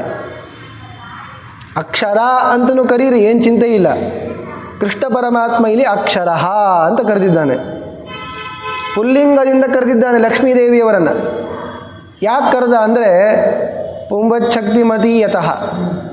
ಈ ಪುರುಷರು ಜಾಸ್ತಿ ಹಾರಾಡ್ತಾರೆ ನೋಡಿ, ಅವರೆಲ್ಲರಿಗಿಂತಲೂ ಜಾಸ್ತಿ ಶಕ್ತಿ ಲಕ್ಷ್ಮೀದೇವಿಗಿದೆ.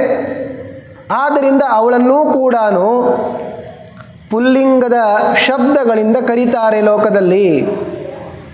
ಅದಕ್ಕೆ ಆಚಾರ್ಯರು ಕರೆಯೋ ಕಾಲಕ್ಕೆ ದುಃಖ ಸ್ಪೃಷ್ಟಂ ತದಸ್ಪೃಷ್ಟಂ ಅಂತಲೇ ಕರೆದದ್ದು. ಹೀಗೆ ಕ್ಷರ ಹಾಗೂ ಅಕ್ಷರ ಪುರುಷರು ಅಂತ ಎರಡು ತರಹದ ಪುರುಷರಿದ್ದಾರೆ. ಯಾಕೆ ಇವರಿಗೆ ಕ್ಷರ ಅಕ್ಷರ ಅಂತ ಕರೀತಾರೆ ಅದನ್ನು ತಿಳ್ಕೊಳ್ಬೇಕು. ಆಚಾರ್ಯರು ಬಹಳ ಉತ್ತಮವಾಗಿ ಇಲ್ಲಿ ವ್ಯಾಖ್ಯಾನ ಮಾಡೋ ಕಾಲಕ್ಕೂ ತೋರಿಸ್ಕೊಟ್ಟಿದ್ದಾರೆ. ತಮ್ಮಿಂದ ರಚಿತವಾಗಿರುವ ಪರಮಾದ್ಭುತ ಕೃತಿ ವಿಷ್ಣುತತ್ವ ನಿರ್ಣಯ ಅಂತ ಅಲ್ಲೂ ತೋರಿಸ್ಕೊಟ್ಟಿದ್ದಾರೆ.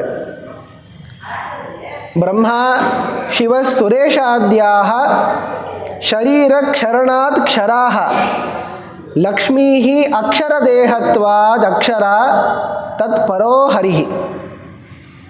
ಯಾರ ದೇಹಕ್ಕೆ ನಾಶ ಇದೆಯೋ ಅಂತಹ ಚೈತನ್ಯಕ್ಕೆ ಕ್ಷರ ಅಂತ ಕರೆಯೋದು. ಯಾವ ಚೇತನರಿಗೂ ನಾಶ ಇಲ್ಲ. ಹಾಗೆ ನೋಡಂಗಿದ್ರೆ ಎಲ್ಲರೂ ಅಕ್ಷರರೇ ನಿಜ. ಆದರೆ ಶಾಸ್ತ್ರೀಯವಾಗಿರುವಂತಹ ವ್ಯವಹಾರವನ್ನು ಮಾಡುವ ಕಾಲಕ್ಕೆ ಕ್ಷರ ಅನ್ನುವ ಶಬ್ದದಿಂದ ನಾಶವನ್ನುಳ್ಳ ದೇಹವನ್ನುಳ್ಳವರು ಅಂತ ಅರ್ಥ. ನಾಶರಹಿತರು ಅಂತ, ನಾಶವುಳ್ಳವರು ಅಂತ ಇಷ್ಟೇ ಅರ್ಥ ಅಲ್ಲ. ನಾಶವುಳ್ಳ ದೇಹ ಅದನ್ನು ಪಡೆದವರು, ಅವರು ಕ್ಷರರು. ಇನ್ನು ಅಕ್ಷರ ಅಂದರೆ ನಾಶರಹಿತ ಅಂತ ಇಷ್ಟೇ ಅಲ್ಲ. ಲಕ್ಷ್ಮೀದೇವಿಗೆ ದೇಹಕ್ಕೆ ನಾಶ ಇಲ್ಲದರಿಂದ ನಾಶರಹಿತವಾದ ದೇಹವನ್ನು ಉಳ್ಳವಳು. ಆದ್ದರಿಂದ ಲಕ್ಷ್ಮೀದೇವಿ ಅಕ್ಷರ ಶಬ್ದವಾಚ್ಯಳಾದ ಪುರುಷ. ಕ್ಷರಶಬ್ದವಾಚ್ಯರಾಗಿರುವ ಪುರುಷರು ಅಂದರೆ ಲಕ್ಷ್ಮೀ ಬಿಟ್ಟು ಉಳಿದಿರುವ ಎಲ್ಲ ಬ್ರಹ್ಮಾದಿ ಚೇತನರು ನಮ್ಮೆಲ್ಲರನ್ನು ಸೇರಿಸಿಕೊಂಡೆ. ಇವರಿಬ್ಬರಿಗಿಂತಲೂ ಪರಮಾತ್ಮ ಉತ್ತಮ ಇದ್ದಾನೆ ಅಂತಾದ್ದರಿಂದ ಪುರುಷೋತ್ತಮ ಅಂತ ವಿಷ್ಣುವನ್ನು ಕರೆಯೋದು. ಉತ್ತಮ ಪುರುಷಸ್ತ್ವನ್ಯಃ ಪರಮಾತ್ಮೇತ್ಯುದಾಹೃತಃ ಯೋ ಲೋಕತ್ರಯಮಾವಿಶ್ಯ ಬಿಭರ್ತ್ಯವ್ಯಯ ಈಶ್ವರಃ. ನಾನು ಈ ಎರಡು ಪದಾರ್ಥಗಳಿಗಿಂತಲೂ ಕೂಡ ಅನ್ಯಃ ಭಿನ್ನನಿದ್ದೇನೆ.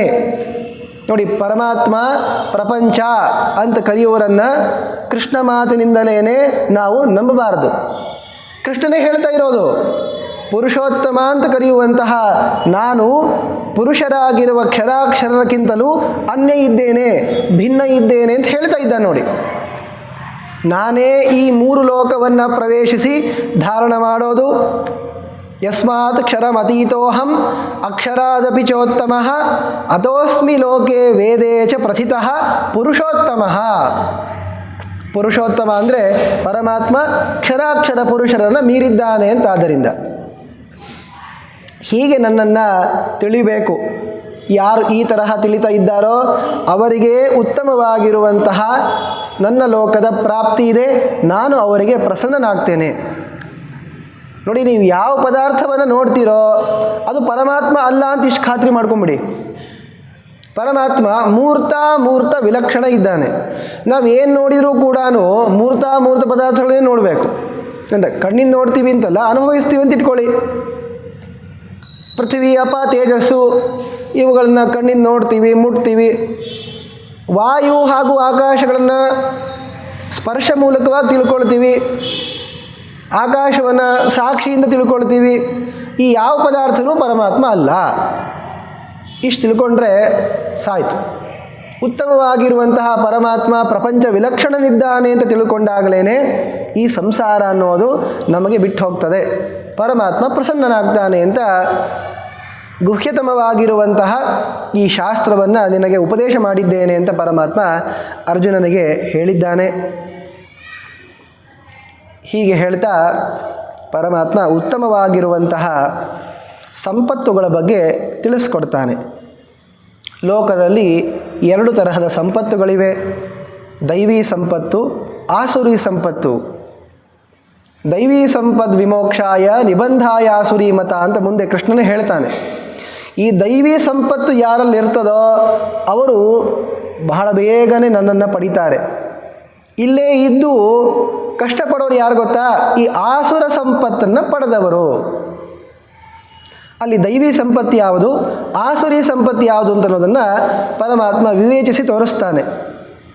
ಅಭಯಂ ಸತ್ವ ಸಂಶುದ್ಧಿ ಜ್ಞಾನಯೋಗ ವ್ಯವಸ್ಥಿತಿ ದಾನಂ ದಮಶ್ಚ ಯಜ್ಞಶ್ಚ ಸ್ವಾಧ್ಯಾಯಸ್ತಪ ಆರ್ಜವಂ. ಅಭಯಂ, ಇನ್ನೊಬ್ಬರನ್ನು ಕಂಡ್ರೆ ಇವನಿಗೆ ಭಯ ಇಲ್ಲ, ಇವನು ಕಂಡ್ರೆ ಇನ್ನೊಬ್ರಿಗೆ ಭಯ ಇಲ್ಲ. ಇದೊಂದು ಉತ್ತಮವಾಗಿರುವಂತಹ ಗುಣ ರೀ ಇದು. ಯಸ್ಮಾತ್ ನೋದ್ವಿಜತೆ ಲೋಕಃ ಲೋಕಾನ್ ನೋದ್ವಿಜತೆ ಜಯ. ಇವನು ಬಂದ ಅಂದರೆ ಯಾಕಾದರೂ ಬಂದ ಮಾರಾಯ ಅಂತ ಜನ ಅಂದ್ಕೊಳ್ಬಾರ್ದು, ನೀವು ಇನ್ನೊಬ್ಬರನ್ನು ನೋಡ್ಕೊಂಡು ಯಾಕಾದರೂ ಬಂದ್ರಪ್ಪ ಅಂತ ಅಂದ್ಕೊಳ್ಬಾರ್ದು. ಉದ್ವೇಗ ಅಂತ ಅನ್ನೋದು ನಿಮ್ಮಿಂದ ಇನ್ನೊಬ್ಬರಿಗಿರಬಾರ್ದು, ಇನ್ನೊಬ್ಬರಿಂದ ನಿಮಗಿರಬಾರ್ದು. ಇದು ಅಭಯ. ಈ ಗುಣವನ್ನು ಸಂಪಾದನೆ ಮಾಡಬೇಕು. ಬಹಳ ಉತ್ತಮರಿಗೆ ಇದಿರ್ತದೆ. ಅವ್ರು ಬಂದರೆ ಸಂತೋಷ ಆಗ್ತದಪ್ಪ, ಇನ್ನೊಬ್ಬರು ಬಂದರೆ ಇವರು ಸಂತೋಷ ಪಡ್ತಾರೆ. ಯಾಕಾದರೂ ಬಂದ ಅನ್ನುವ ರೀತಿಯಲ್ಲಿ ನಾವು ಇರಬಾರ್ದು. ಸತ್ವ ಸಂಶುದ್ಧಿ, ಚಿತ್ತದಲ್ಲಿ ಪ್ರಸನ್ನತೆ, ಮನಃಪ್ರಸಾದ ಇದಿರಬೇಕು. ಜ್ಞಾನಯೋಗ ವ್ಯವಸ್ಥಿತಿ, ಜ್ಞಾನೋಪಾಯಭೂತವಾಗಿರುವ ನಿಷ್ಕಾಮ ಕರ್ಮದಲ್ಲಿ ನಿಷ್ಠೆ ಇರಬೇಕು. ದೇವ್ರು ಒಲಿತಾನೆ ಬಿಡ್ರಿ, ಹೇಗಾದರೂ ಇದು ನಡೀತದೆ ಅಂದ್ರಲ್ಲ. ನಿಷ್ಕಾಮ ಕರ್ಮದಲ್ಲಿ ದೀಕ್ಷಾ ಇರಬೇಕು, ಮಾಡಬೇಕು ಅನ್ನುವಂತಹ ನಿಷ್ಠೆ ಇರಬೇಕು. ದಾನ, ಪಾತ್ರದಲ್ಲೇನೇ ತ್ಯಾಗ ಮಾಡಬೇಕು. ಕೃಷ್ಣ ಮುಂದೆ ಹೇಳ್ತಾನೆ ದಾನವನ್ನು ಹೇಗೆ ಮಾಡಬೇಕು ಅಂತ. ದಮ, ಇಂದ್ರಿಯ ನಿಗ್ರಹ. ಯಜ್ಞವನ್ನು ಮಾಡೋದು. ಸ್ವಾಧ್ಯಾಯ, ವೇದಾಧ್ಯಯನ ಮಾಡೋದು. ಬ್ರಹ್ಮಚರ್ಯಾದಿ ತಪಸ್ಸು. ಏಕರೂಪತೆ ಇರಬೇಕು. ಆರ್ಜವಂ, ರುಜು ಇರಬೇಕು, ವಕ್ರ ಇರಬಾರ್ದು. ಇಲ್ಲೊಂಥರ ಮಾಡಿದೆ, ಅಲ್ಲೊಂಥರ ಮಾಡಿದೆ. ಮನಸ್ಸೇಕಂ ವಚಸ್ಸೇಕಂ ಕರ್ಮಣ್ಯೇಕಂ ಮಹಾತ್ಮನಾಂ ಅಂತ ಒಂದು ಮಾತಿದೆ. ಅವ್ರು ಏನು ಮಾತಾಡ್ತಾರೋ ಅದನ್ನೇ ಮಾಡ್ತಾರೆ, ಏನು ಮಾಡ್ತಾರೋ ಅದನ್ನೇ ಹೇಳ್ತಾರೆ. ಹೀಗಿರ್ತಾರೆ ಅವರು. ಹಾಗಿರುವಂಥದ್ದು ಇವೆಲ್ಲವೂ ಕೂಡ ದೈವೀ ಸಂಪತ್ತಪ್ಪ. ತೇಜ, ಕ್ಷಮ, ಧೃತಿ, ಶೌಚಂ, ಅದ್ರೋಹ, ನಾತಿಮಾನಿತ. ತುಂಬ ಅಹಂಕಾರ ಪಡೋದು, ಈ ದೋಷದಿಂದ ರಹಿತರಾಗಿರ್ತಾರಲ್ಲ ಅವರಿಗೆ ಉತ್ತಮವಾಗಿರುವಂತಹ ಈ ದೈವ ಸಂಪತ್ತು ಇರ್ತದೆ. ಇನ್ನು ಆಸುರಿ ಸಂಪತ್ತು ಯಾವುದು ಅಂದರೆ ದಂಭೋ ದರ್ಪೋ ಅಭಿಮಾನಶ್ಚ ಕ್ರೋಧ ಪಾರುಷ್ಯಮೇವ ಚ ಅಜ್ಞಾನಂ ಚಾಭಿಜಾತಸ್ಯ ಪಾರ್ಥ ಸಂಪದಮಾಸುರೀಂ. ತಾನು ಸಣ್ಣವನಿದ್ದಾನೆ ಅಂತ ಗೊತ್ತಿದೆ, ಆದರೂ ಮಂದಿ ಮುಂದೆ ನಾ ಭಾರಿ ದೊಡ್ಡವ ಅಂತ ತೋರಿಸ್ಕೊಳ್ಳೋದಲ್ಲ, ಇದನ್ನು ದಂಭ ಅಂತಂತಾರೆ.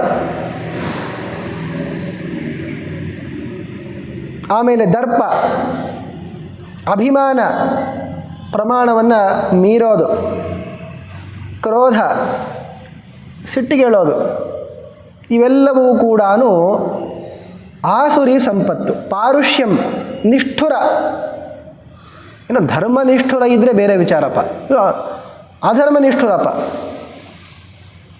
ಆ ನಿಷ್ಠುರತ್ವ ಅನ್ನೋದು ದೋಷ.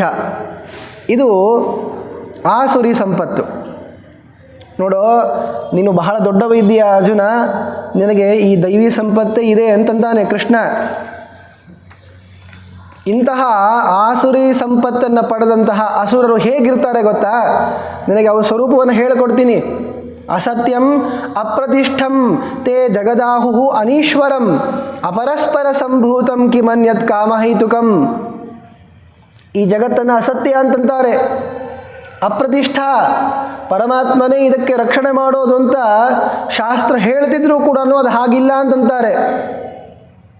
ಅನೀಶ್ವರಂ, ನಿಯಾಮಕನಾಗಿರುವ ಸ್ವಾಮಿ ವಿಷ್ಣು ಇರೋ ಕಾಲಕ್ಕೆ ಈ ಜಗತ್ತಿಗೆ ಯಾರು ಸ್ವಾಮಿ ಇಲ್ಲ ರೀ ಅಂತಂತಾರೆ.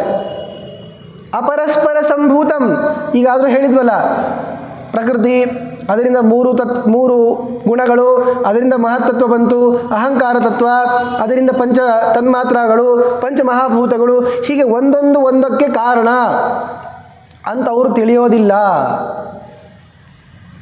ಮತ್ತೇನು ತಿಳಿತಾರೆ ಅವರು ಅಂದರೆ ಅನ್ಯತ್, ಇದು ಸತ್ಯನೂ ಅಲ್ಲ ಅಸತ್ಯನೂ ಅಲ್ಲ ಅಂತ ಹೇಳ್ತಾರೆ. ಹೀಗೆ ಅವರ ಮಾತನ್ನು ನೀವು ನಂಬೇಡಿ. ಯಾಕೆ ಗೊತ್ತಾ?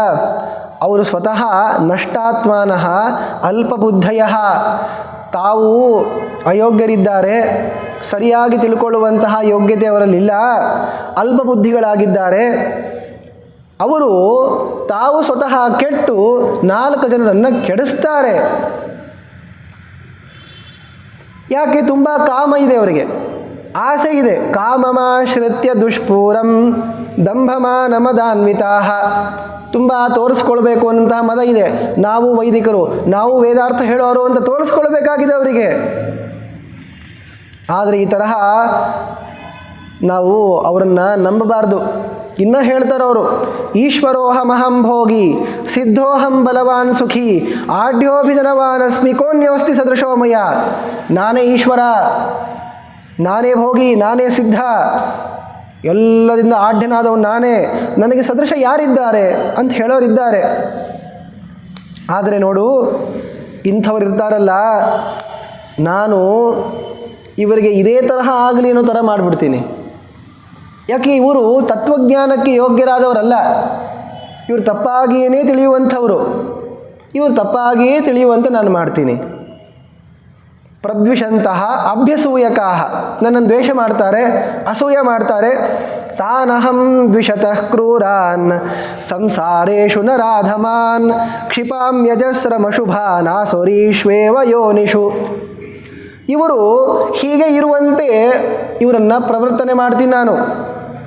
ಯಾಕೆ? ಅವರಿಗೆ ಜ್ಞಾನ ಬರೋದೇ ಇಲ್ಲ, ನೀವು ಏನು ಹೇಳಿದರೂ ಅರ್ಥ ಆಗೋದೂ ಇಲ್ಲ. ಆದ್ದರಿಂದ ಯಾರನ್ನು ತಿದ್ದಿದ್ರೆ ತಿದ್ದುಕೊಳ್ಬೋದು ಅನ್ನುವಂಥ ಯೋಗ್ಯತೆ ಇರ್ತದಲ್ಲ, ಅವರನ್ನೇ ತಿದ್ದಬೇಕಾದದ್ದು. ಅದು ಪ್ರಯತ್ನಪೂರ್ವಕವಾಗಿ ನಾನು ಹಾಲು, ತುಪ್ಪ, ಸಕ್ಕರೆ ಎಲ್ಲ ಹಾಕಿ ಬೇವಿನ ಮರವನ್ನು ನಾನು ಸಿಹಿ ಮಾಡ್ತೀನಿ ಅಂತ ಕೂತ್ಕೊಂಡ ಹಾಗೆ ಹೀಗಾಗ್ತದ? ಆಗೋದಿಲ್ಲ. ಅಂತಾದ್ದರಿಂದ ಪರಮಾತ್ಮ ಅವರ ಯೋಗ್ಯತೆ ಹೀಗಿರೋದು ಅಂತಾದ್ದರಿಂದ ಅವರ ಯೋಗ್ಯತೆ ಅನುಸಾರವಾಗಿ ಅವರಿಗೆ ಅನ್ಯಥಾ ಜ್ಞಾನವನ್ನೇ ಪರಮಾತ್ಮ ಕೊಡ್ತಾನೆ. ಕೊನೆಗೇನಾಗ್ತದೆ? ಇಲ್ಲೇ ಈ ಸಂಸಾರ ಚಕ್ರದಲ್ಲಿ ತಿರುಗ್ತಾ ತಿರುಗ್ತಾ ಆಸುರಿ ಯೋನಿಗಳಲ್ಲಿ ಬರ್ತಾ ಇದ್ದಾರೆ.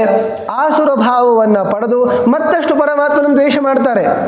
ನೋಡಿ, ಹಿಂದಕ್ಕೆ ಹೇಳಿದರು, ಸ್ವಲ್ಪ ಇವನು ಪ್ರಯತ್ನ ಮಾಡ್ತಾನೆ, ಸಜ್ಜನ, ಜ್ಞಾನ ಬರ್ತದೆ, ಮತ್ತು ಪ್ರಯತ್ನ ಮಾಡ್ತಾನೆ, ಮತ್ತು ಜ್ಞಾನ ಕೊಡ್ತಾನೆ ಪರಮಾತ್ಮ ಅಂತ ಹೇಗಿದೆಯೋ ಹಾಗೆ ಇಲ್ಲೂ ಕೂಡ ಪರಮಾತ್ಮ ಅಜ್ಞಾನವನ್ನು ಕೊಟ್ಟ, ಇವರು ಪರಮಾತ್ಮನನ್ನು ದ್ವೇಷ ಮಾಡ್ತಾರೆ, ಮತ್ತು ಅದಕ್ಕೆ ತಕ್ಕದಾಗಿರುವಂತಹ ಅಸುರ ಜನ್ಮವನ್ನು ಪಡೀತಾರೆ, ಮತ್ತು ಇವರು ಪರಮಾತ್ಮನನ್ನೇ ನಿಂದೆ ಮಾಡ್ತಾರೆ.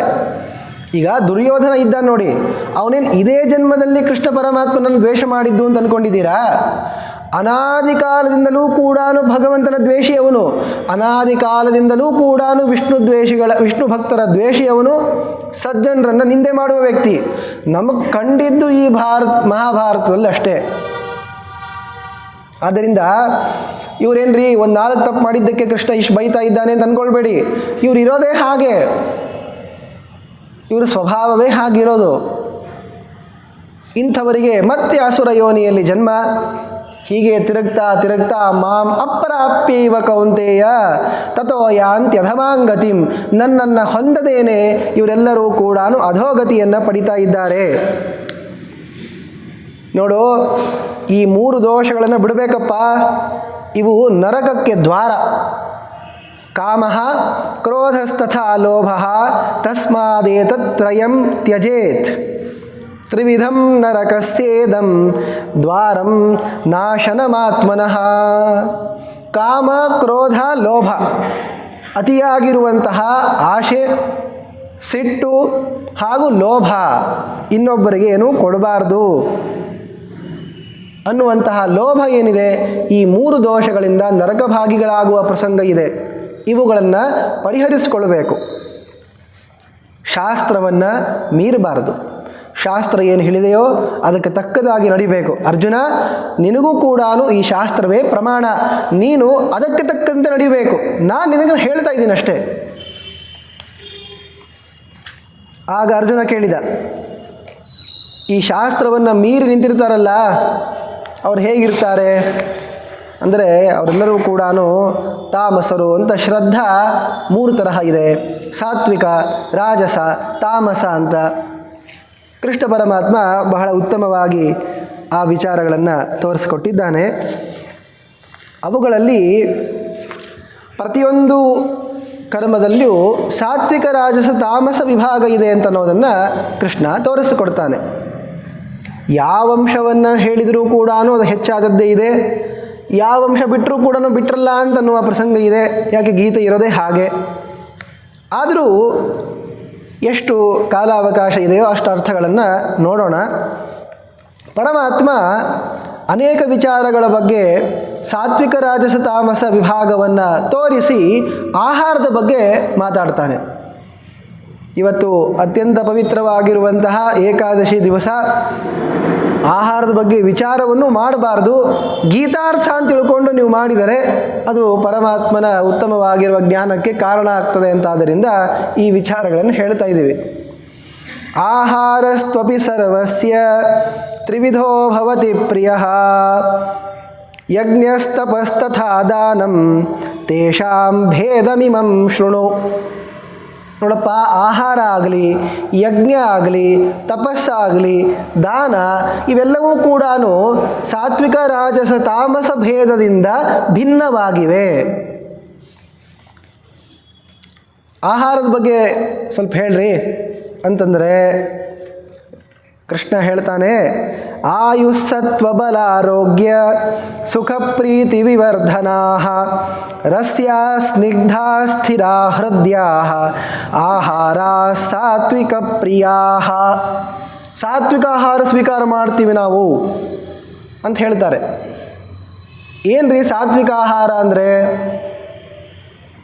ನೋಡಿ, ಯಾವ ಆಹಾರವನ್ನು ಸ್ವೀಕರಿಸುವುದರಿಂದ ನಿಮ್ಮ ಆಯುಷ್ಯ,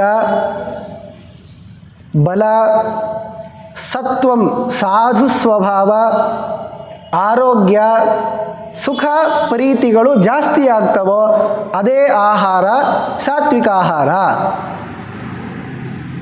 ಕೆಲವೊಂದನ್ನು ತೋರಿಸಿದ್ದಾರೆ. ಈಗ ಆಯುಷ್ಯವನ್ನು ಜಾಸ್ತಿ ಮಾಡುವಂತಹದ್ದು ಉತ್ತಮವಾಗಿರುವಂತಹ ಕ್ಷೀರ, ಆಮೇಲೆ ತುಪ್ಪ ಇದೆ, ಬಹಳ ಉತ್ತಮವಾದದ್ದೇ. ರಸ್ಯಾಹ, ಉತ್ತಮವಾಗಿರುವ ರಸ ಅದರಲ್ಲಿರಬೇಕು, ಸ್ನಿಗ್ಧವಾಗಿರಬೇಕು, ಸ್ಥಿರ ಆಗಿರಬೇಕು, ಹೃದಯ ಮನೋಹರ ಆಗಿರಬೇಕು. ಇವು ಸಾತ್ವಿಕ ಪ್ರಿಯಾಹ, ಇವು ಸಾತ್ವಿಕ ಆಹಾರ ಅಂತ ರಾಯರು ಇಲ್ಲಿ ವ್ಯಾಖ್ಯಾನವನ್ನು ಮಾಡೋ ಕಾಲಕ್ಕೆ ಒಂದು ಅಂಶ ಹೇಳ್ತಾರೆ. ನಮಗೆಲ್ಲ ಪ್ರಿಯನೇ ಅಪ್ಪ, ಇಲ್ಲಿ ಹೃದಯ ಅಂತ ಹೇಳಿದ್ದಾರೆ ನೋಡಿ, ನಮ್ಮ ಮನಸ್ಸಿಗೆ ಇದು ಹಿಡಿಸ್ತದೆ, ಹೃದಯನೇ ಇದು, ಆದ್ದರಿಂದ ಎಲ್ಲನೂ ಸಾತ್ವಿಕ ಆಗಬೇಕಾಗ್ತದೆ. ಅದಕ್ಕಂತಾರೆ ಯಾವುದು ಪ್ರಧಾನ ಧರ್ಮ ಗೊತ್ತಾ? ಸಾತ್ವಿಕ ಆಗಬೇಕು ಅಂದರೆ ಮೊದಲನೇದೇ ಆಯುಸ್ ಸತ್ವ ಬಲ ಆರೋಗ್ಯ ಸುಖ ಪ್ರೀತಿ ವಿವರ್ಧನಾ. ನಿಮ್ಮ ಆಯುಷ್ಯವನ್ನು ಕಡಿಮೆ ಮಾಡ್ತದೆ ಅಂತಿದ್ರೆ ಅಂಥ ಆಹಾರ ಸಾತ್ವಿಕ ಆಹಾರ ಆಗೋದಿಲ್ಲ. ಅದನ್ನು ಯಾವುದು ಅಂತ ಮುಂದೆ ಹೇಳ್ತಾನೆ ಕೃಷ್ಣ. ನಮ್ಮ ಆಯುಷ್ಯಕ್ಕೆ, ಸಾಧು ಸ್ವಭಾವಕ್ಕೆ, ಬಲಕ್ಕೆ, ಆರೋಗ್ಯ, ಸುಖ, ಪ್ರೀತಿ ಇವುಗಳಿಗೆ ಕಾರಣವಾಗಿರುವಂತಹ ಆಹಾರವೇ ಸಾತ್ವಿಕ ಆಹಾರ. ಇದನ್ನೇ ಸ್ವೀಕಾರ ಮಾಡಬೇಕು.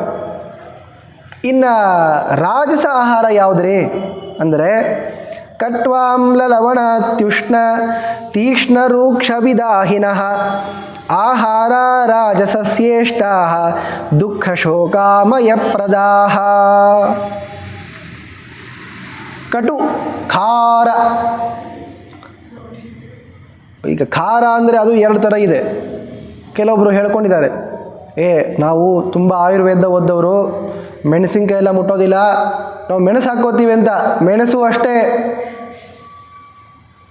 ಮರೀಚಿಕಾದಿಹಿ, ಮೆಣಸನ್ನು ಕೂಡ ಅಂದರೆ ಹೇಳಿದಾರಲ್ಲ, ಸುಖ ಪ್ರೀತಿ ವಿವರ್ಧನವಾಗುವ ರೀತಿಯಲ್ಲಿ ಸ್ವೀಕಾರ ಮಾಡಿದರೆ ನಡೆದು ಹೋಗ್ತದೆ.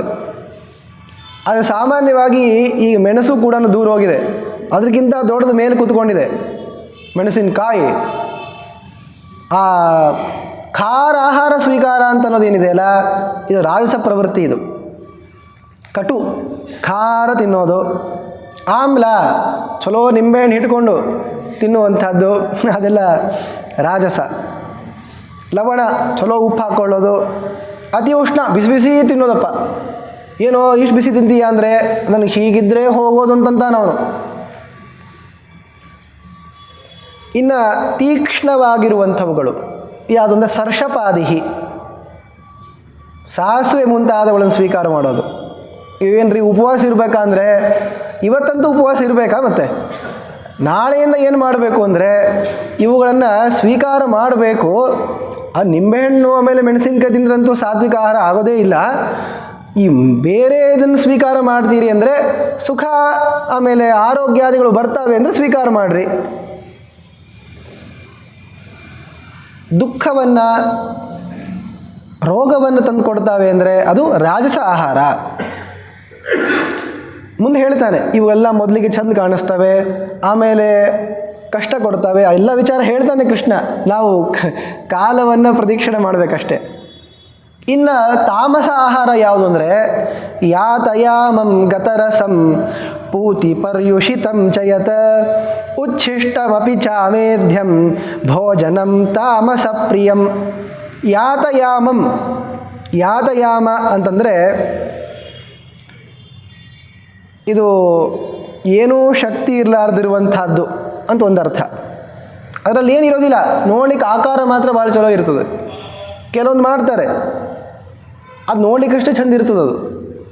ಆಮೇಲೆ ಕಡ್ದಾಗೂ ಸಂತೋಷ ಆಗ್ಬೋದು, ಆದರೆ ಏನು ಗುಣ ಇರಲ್ಲ. ನೋಡಲಿಕ್ಕೆ ಚಂದ, ಮುಟ್ಲಿಕ್ಕೆ ಚಂದ ಇರ್ಬೋದು, ಬಲ ಏನೂ ಇಲ್ಲ, ಏನು ಶಕ್ತಿನೇ ಇಲ್ಲ ಅದರಲ್ಲಿ.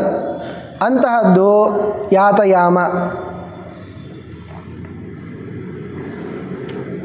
ಇನ್ನೊಂದು ಗತರಸಂ, ಏನು ರಸನೇ ಇಲ್ಲ, ಒಣಗೋಗ್ಬಿಟ್ಟಿದೆ, ಅಂತಹದ್ದು ಕೂಡ ತಾಮಸ. ಪೂತಿ, ಕೊಳೆತೋಗಿರೋದು, ತಿನ್ನಬೇಕು ಅಂತ ಆಸೆ ಇರ್ತದೆ, ಈ ಕೊಳೆತಿದ್ದು ಬಾಳೆಹಣ್ಣಾದರೂ ತಿನ್ನೋದೇ ಅದನ್ನು ಅಂತ ಕೆಲವೊಬ್ರು ಇರ್ತಾರೆ ಲೋಕದಲ್ಲಿ. ಪೂತಿ. ಪರ್ಯುಷಿತಂ, ಪರ್ಯುಷಿತ ಅಂತಂದರೆ ಹಳಸಿರುವಂಥದ್ದು. ಸೇರ್ತದ್ರಿ ಪಾಪ, ಹಳಸಿದ್ದನ್ನು ತಿಂದು ನೋಡ್ರಿ ಅಂತ ನಮಗೆ ಹೇಳ್ತಾರೆ. ಮತ್ತು ಉಚ್ಛಿಷ್ಟಂ, ಉಚ್ಛಿಷ್ಟ, ಇನ್ನೊಬ್ಬರು ತಿಂದು ಬಿಟ್ಟಿರ್ತಾರಲ್ಲ ಆ ಉಚ್ಛಿಷ್ಟ, ಅದನ್ನು ಸ್ವೀಕಾರ ಮಾಡಬೇಕು ಅನ್ನೋ ಪ್ರವೃತ್ತಿ ಇರ್ತದೆ. ಅದು ತಾಮಸ ಪ್ರಿಯವಾಗಿರುವ ಆಹಾರ. ಇನ್ನು ಅಮೇಧ್ಯವಾದದ್ದು, ಅಪವಿತ್ರವಾಗಿರುವ ಕೆಲವು ಪದಾರ್ಥಗಳು, ಅವುಗಳನ್ನು ಕೂಡ ತಿನ್ನಬಾರ್ದು, ಅದು ತಾಮಸ ಆಹಾರ ಅಂತ ಹೇಳ್ತಾ ಇದ್ದಾನೆ ಕೃಷ್ಣ. ಇದು ಆಹಾರದ ವಿಷಯದಲ್ಲಾಯಿತು. ಇನ್ನು ಯಜ್ಞದ ವಿಷಯದಲ್ಲಿ ಹೇಳ್ತಾನೆ, ಅಫಲಾಕಾಂಕ್ಷಿಭಿರ್ಯಜ್ಞೋ ವಿಧಿದೃಷ್ಟೋ ಯ ಈಜ್ಯತೆ ಯಷ್ಟವ್ಯಮೇವೇತಿ ಮನಃ ಸಮಾಧಾಯ ಸ ಸಾತ್ವಿಕಃ. ಯಜ್ಞ ಮಾಡ್ತಾ ಇದ್ದೀವಪ್ಪ, ಯಾಕೆ ಮಾಡ್ತಾ ಇರೋದು? ಪರಮಾತ್ಮ ಪ್ರಸನ್ನ ಆಗಲಿ, ನಮಗೆ ಉತ್ತಮವಾದ ಜ್ಞಾನ ಬರಲಿ, ಇದಕ್ಕೋಸ್ಕರ ಮಾಡ್ತಾ ಇದ್ದೀರಿ ಅಂದರೆ ಆ ಯಜ್ಞ ಸಾತ್ವಿಕವಾದ ಯಜ್ಞ. ಆಮೇಲೆ ವೇದಗಳಲ್ಲಿ ಹೇಳಿದ್ದಾರೆ ಯಷ್ಟವ್ಯಂ, ಯಾಗ ಮಾಡಬೇಕಪ್ಪ, ಆದ್ದರಿಂದ ಯಾಜ್ಞೆ ಮಾಡ್ತಾ ಇರೋದು, ಪರಮಾತ್ಮ ಪ್ರಸನ್ನತೆಗೆ ಮಾಡ್ತಾ ಇರೋದು ಅಂತ ಹೀಗೆ ಹೇಳ್ತಾನೆ ಅಂದರೆ ಅವನು ಸಾತ್ವಿಕ, ಅವನು ಮಾಡಿರುವಂತಹ ಯಜ್ಞ ಸಾತ್ವಿಕ. ಅಭಿಸಂಧಾಯತು ಫಲಂ ದಂಭಾರ್ತಮಪಿ ಚೈವಯತ್ ಇಜ್ಯತೆ ಭರತ ಶ್ರೇಷ್ಠ ತಂ ಯಜ್ಞಂ ವಿದ್ಧಿ ರಾಜಸಂ. 4 ಜನ ಯಜ್ಞಕ್ಕೆ ಬರಲಿ, ಯಾಕೆ? ನಾ ಯಜ್ಞ ಮಾಡೋದು ನೋಡಲಿ, ಏನು ಯಜ್ಞ ಮಾಡ್ತಾರೆ ಇವರು ಅಂತ ಅನಿಸ್ಕೊಳ್ಬೇಕು. ಆಮೇಲೆ ಉತ್ತಮವಾಗಿರುವಂತಹ ಜ್ಞಾನಭಕ್ತಿ ಇವುಗಳನ್ನು ಫಲ ಅಂತ ಕೇಳದೆ ಆ ಸ್ವರ್ಗ ಬೇಕು, ಇದು ಬೇಕು ಅನ್ನುವಂತಹ ಫಲಾಕಾಂಕ್ಷೆಯಿಂದ ಮಾಡ್ತಾನೆ ಅಂತಂದರೆ ಅದು ಯಜ್ಞ ರಾಜಸ ಯಜ್ಞ. ನೋಡಲಿ ಅಂತ ಮಾಡಬಾರ್ದು, ಮಾಡಬೇಕು ಅಂತ ಹೇಳಿದ್ದಾರೆ, ಕರ್ತವ್ಯ ಅಂತ ಮಾಡಬೇಕು. ಅದನ್ನು 4 ಜನ ನೋಡಲಿ ಬೇಕಿದ್ರೆ, ಹಾಗಂತ ಹೇಳಿ ಕೂಡ ಹಾಕ್ಕೊಂಡು ಮತ್ತೆ ಮಾಡಬೇಕು ಅಂತ ಹೇಳ್ತಾ ಇಲ್ಲ. ನೀವು ಮಾಡುವಂತಹ ಉದ್ದೇಶ 4 ಜನ ನೋಡಲಿ ನನ್ನನ್ನು, ನಾನು ಕೂಡ ಯಜ್ಞವನ್ನು ಮಾಡಿದವನು ಅಂತ ಅನಿಸ್ಕೊಳ್ಬೇಕು ಅನ್ನುವ ಆಸೆ ಇರಬಾರ್ದು. ಇನ್ನು ವಿಧಿಹೀನಂ ಅಸೃಷ್ಟಾನ್ನಂ ಮಂತ್ರಹೀನಮದಕ್ಷಿಣಂ ಶ್ರದ್ಧಾವಿರಹಿತಂ ಯಜ್ಞಂ ತಾಮಸಂ ಪರಿಚಕ್ಷತೆ. ವಿಧಿಹೀನಂ, ಎಲ್ಲೂ ಶಾಸ್ತ್ರಗಳಲ್ಲಿ ಹೇಳಿದಿದನ, ಏನೂ ವಿಧಾಯಕವಾದ ವಾಕ್ಯ ಇಲ್ಲ, ಮಂತ್ರ ಇಲ್ಲ, ದಕ್ಷಿಣೆ ಇಲ್ಲ, ಅನ್ನ ಇಲ್ಲ. ನೋಡಿ, ಯಜ್ಞ ಮಾಡೋ ಕಾಲಕ್ಕೆ ಅನ್ನದಾನವನ್ನು ಮಾಡಲೇಬೇಕು. ಒಂದು ಕಥೆ ಇದೆ. ಶ್ರೀರಾಮಚಂದ್ರನ ಕಾಲದಲ್ಲಿ ಮಹಾಮುನಿಗಳಾದ ಅಗಸ್ತ್ಯರು ಬಂದು ಶ್ರೀರಾಮಚಂದ್ರನಿಗೆ ಹೂವು ಕೊಡ್ತಾರೆ. ಹೂವು ಕೊಟ್ಟಾಗ ಸಂತೋಷ ಆಯ್ತಪ್ಪ ಅಂತ ರಾಮಚಂದ್ರ ಸ್ವೀಕಾರ ಮಾಡ್ತಾನೆ. ಆ ಹೂವು ಕಳಿಸಿದ್ದು ಯಾರು ಅಂದರೆ ಶ್ವೇತ ಎನ್ನುವಂತಹ ಒಬ್ಬ ರಾಜ. ಆ ಶ್ವೇತ ರಾಜ ಎಲ್ಲ ಯಜ್ಞವನ್ನು ಮಾಡಿದ್ದ, ಆದರೆ ಅನ್ನದಾನವನ್ನೇ ಮಾಡಿರಲಿಲ್ಲ. ನೋಡಿ, ಅಂತಹ ಸಾತ್ವಿಕರಿಗೂ ಕೆಲವೊಮ್ಮೆ ಏನಾದರೂ ದೋಷ ಉಂಟಾಗ್ತವಪ್ಪ. ಕೊನೆಗೆ ಅವನಿಗೆ ಎಂತಹ ಲೋಕ ಬಂದರೂ ಕೂಡ ಉತ್ತಮ ಮನೆ ಇದೆ, ಸಂಪತ್ತಿದೆ, ಊಟನೇ ಇಲ್ಲ. ಕೊನೆಗೆ ತನ್ನ ಮಾಂಸಗಳನ್ನೇ ತಿನ್ನುವಂತಹ ಪ್ರಸಕ್ತಿ ಬಂದಾಗ ಬ್ರಹ್ಮದೇವರು ಹೇಳಿದರು, ನೋಡಪ್ಪ, ಶ್ರೀರಾಮಚಂದ್ರನಿಗೆ ಒಂದು ಹೂವು ಅರ್ಪಣೆ ಮಾಡು, ನಿನಗೆಲ್ಲ ಒಳ್ಳೆಯದಾಗ್ತದೆ ಅಂತ. ಆಯಿತು ಅಂತ ಅಗಸ್ತ್ಯರ ಮೂಲಕವಾಗಿ ಆ ಹೂವನ್ನು ಕೊಟ್ಟು ಕಳಿಸಿದ. ಪರಮಾತ್ಮ ಪ್ರಸನ್ನ ಆದ, ಊಟ ಸಿಕ್ತು ಅಂತ. ಇದನ್ನು ಇಷ್ಟೇ ಕತೆ ಹೇಳಿ, ನೋಡ್ರಿ, ರಾಮದೇವ್ರ ಗುಡಿಗೆ ಹೂವು ತೊಗೊಂಡು ಹೋಗಬೇಕು, ಯಾಕೆ? ಊಟ ಸಿಗ್ತದೆ ಅಂತ ಇಷ್ಟೇ ಕಥೆ ಮಾಡಿಬಿಟ್ರು. ದೊಡ್ಡ ತತ್ವ ಇದೆ ಅಲ್ಲಿ, ತುಂಬ ಪ್ರಮೇಯಗಳಿವೆ ಈ ಒಂದು ಸಣ್ಣ ಕಥೆ ಇಲ್ಲಿ. ಅವನು ಅನನ್ನ ಯಜ್ಞಕೃಚ್ಛ್ವೇತಃ, ಅನ್ನರಹಿತವಾಗಿರುವಂತಹ ಯಜ್ಞವನ್ನು ಮಾಡಿದ್ದಾನೆ ಅಂತಾದ್ದರಿಂದ ಯಜ್ಞ ಸಂಪಾದನೆ ಮಾಡಿದ್ದಕ್ಕೇನು ಪುಣ್ಯ ಲೋಕವು ಬಂದವೋ ಅದು ಬಂದವು, ಆದರೆ ಅಲ್ಲಿ ಅನ್ನ ಸಿಗಲಿಲ್ಲ. ಆಯಿತು, ಬ್ರಹ್ಮದೇವರು ಹೇಳಿದರು ಹೂವು ಅರ್ಪಣೆ ಮಾಡು ಪರಮಾತ್ಮನಿಗೆ ಅಂತ. ಅಲ್ರಿ, ಪರಮಾತ್ಮನಿಗೆ ಒಂದು ಹೂವು ಅರ್ಪಣೆ ಮಾಡಿದರೆ ಮೋಕ್ಷನೇ ಸಿಗ್ತದೆ. ಈ ಅನ್ನದ ಸಲುವಾಗಿ ಬ್ರಹ್ಮದೇವರಾದರೂ ಯಾಕೆ ಹೇಳಿದರು ಅಂದರೆ ಅವನಿಗೆ ಬೇಕಾಗಿದ್ದದಷ್ಟೇ.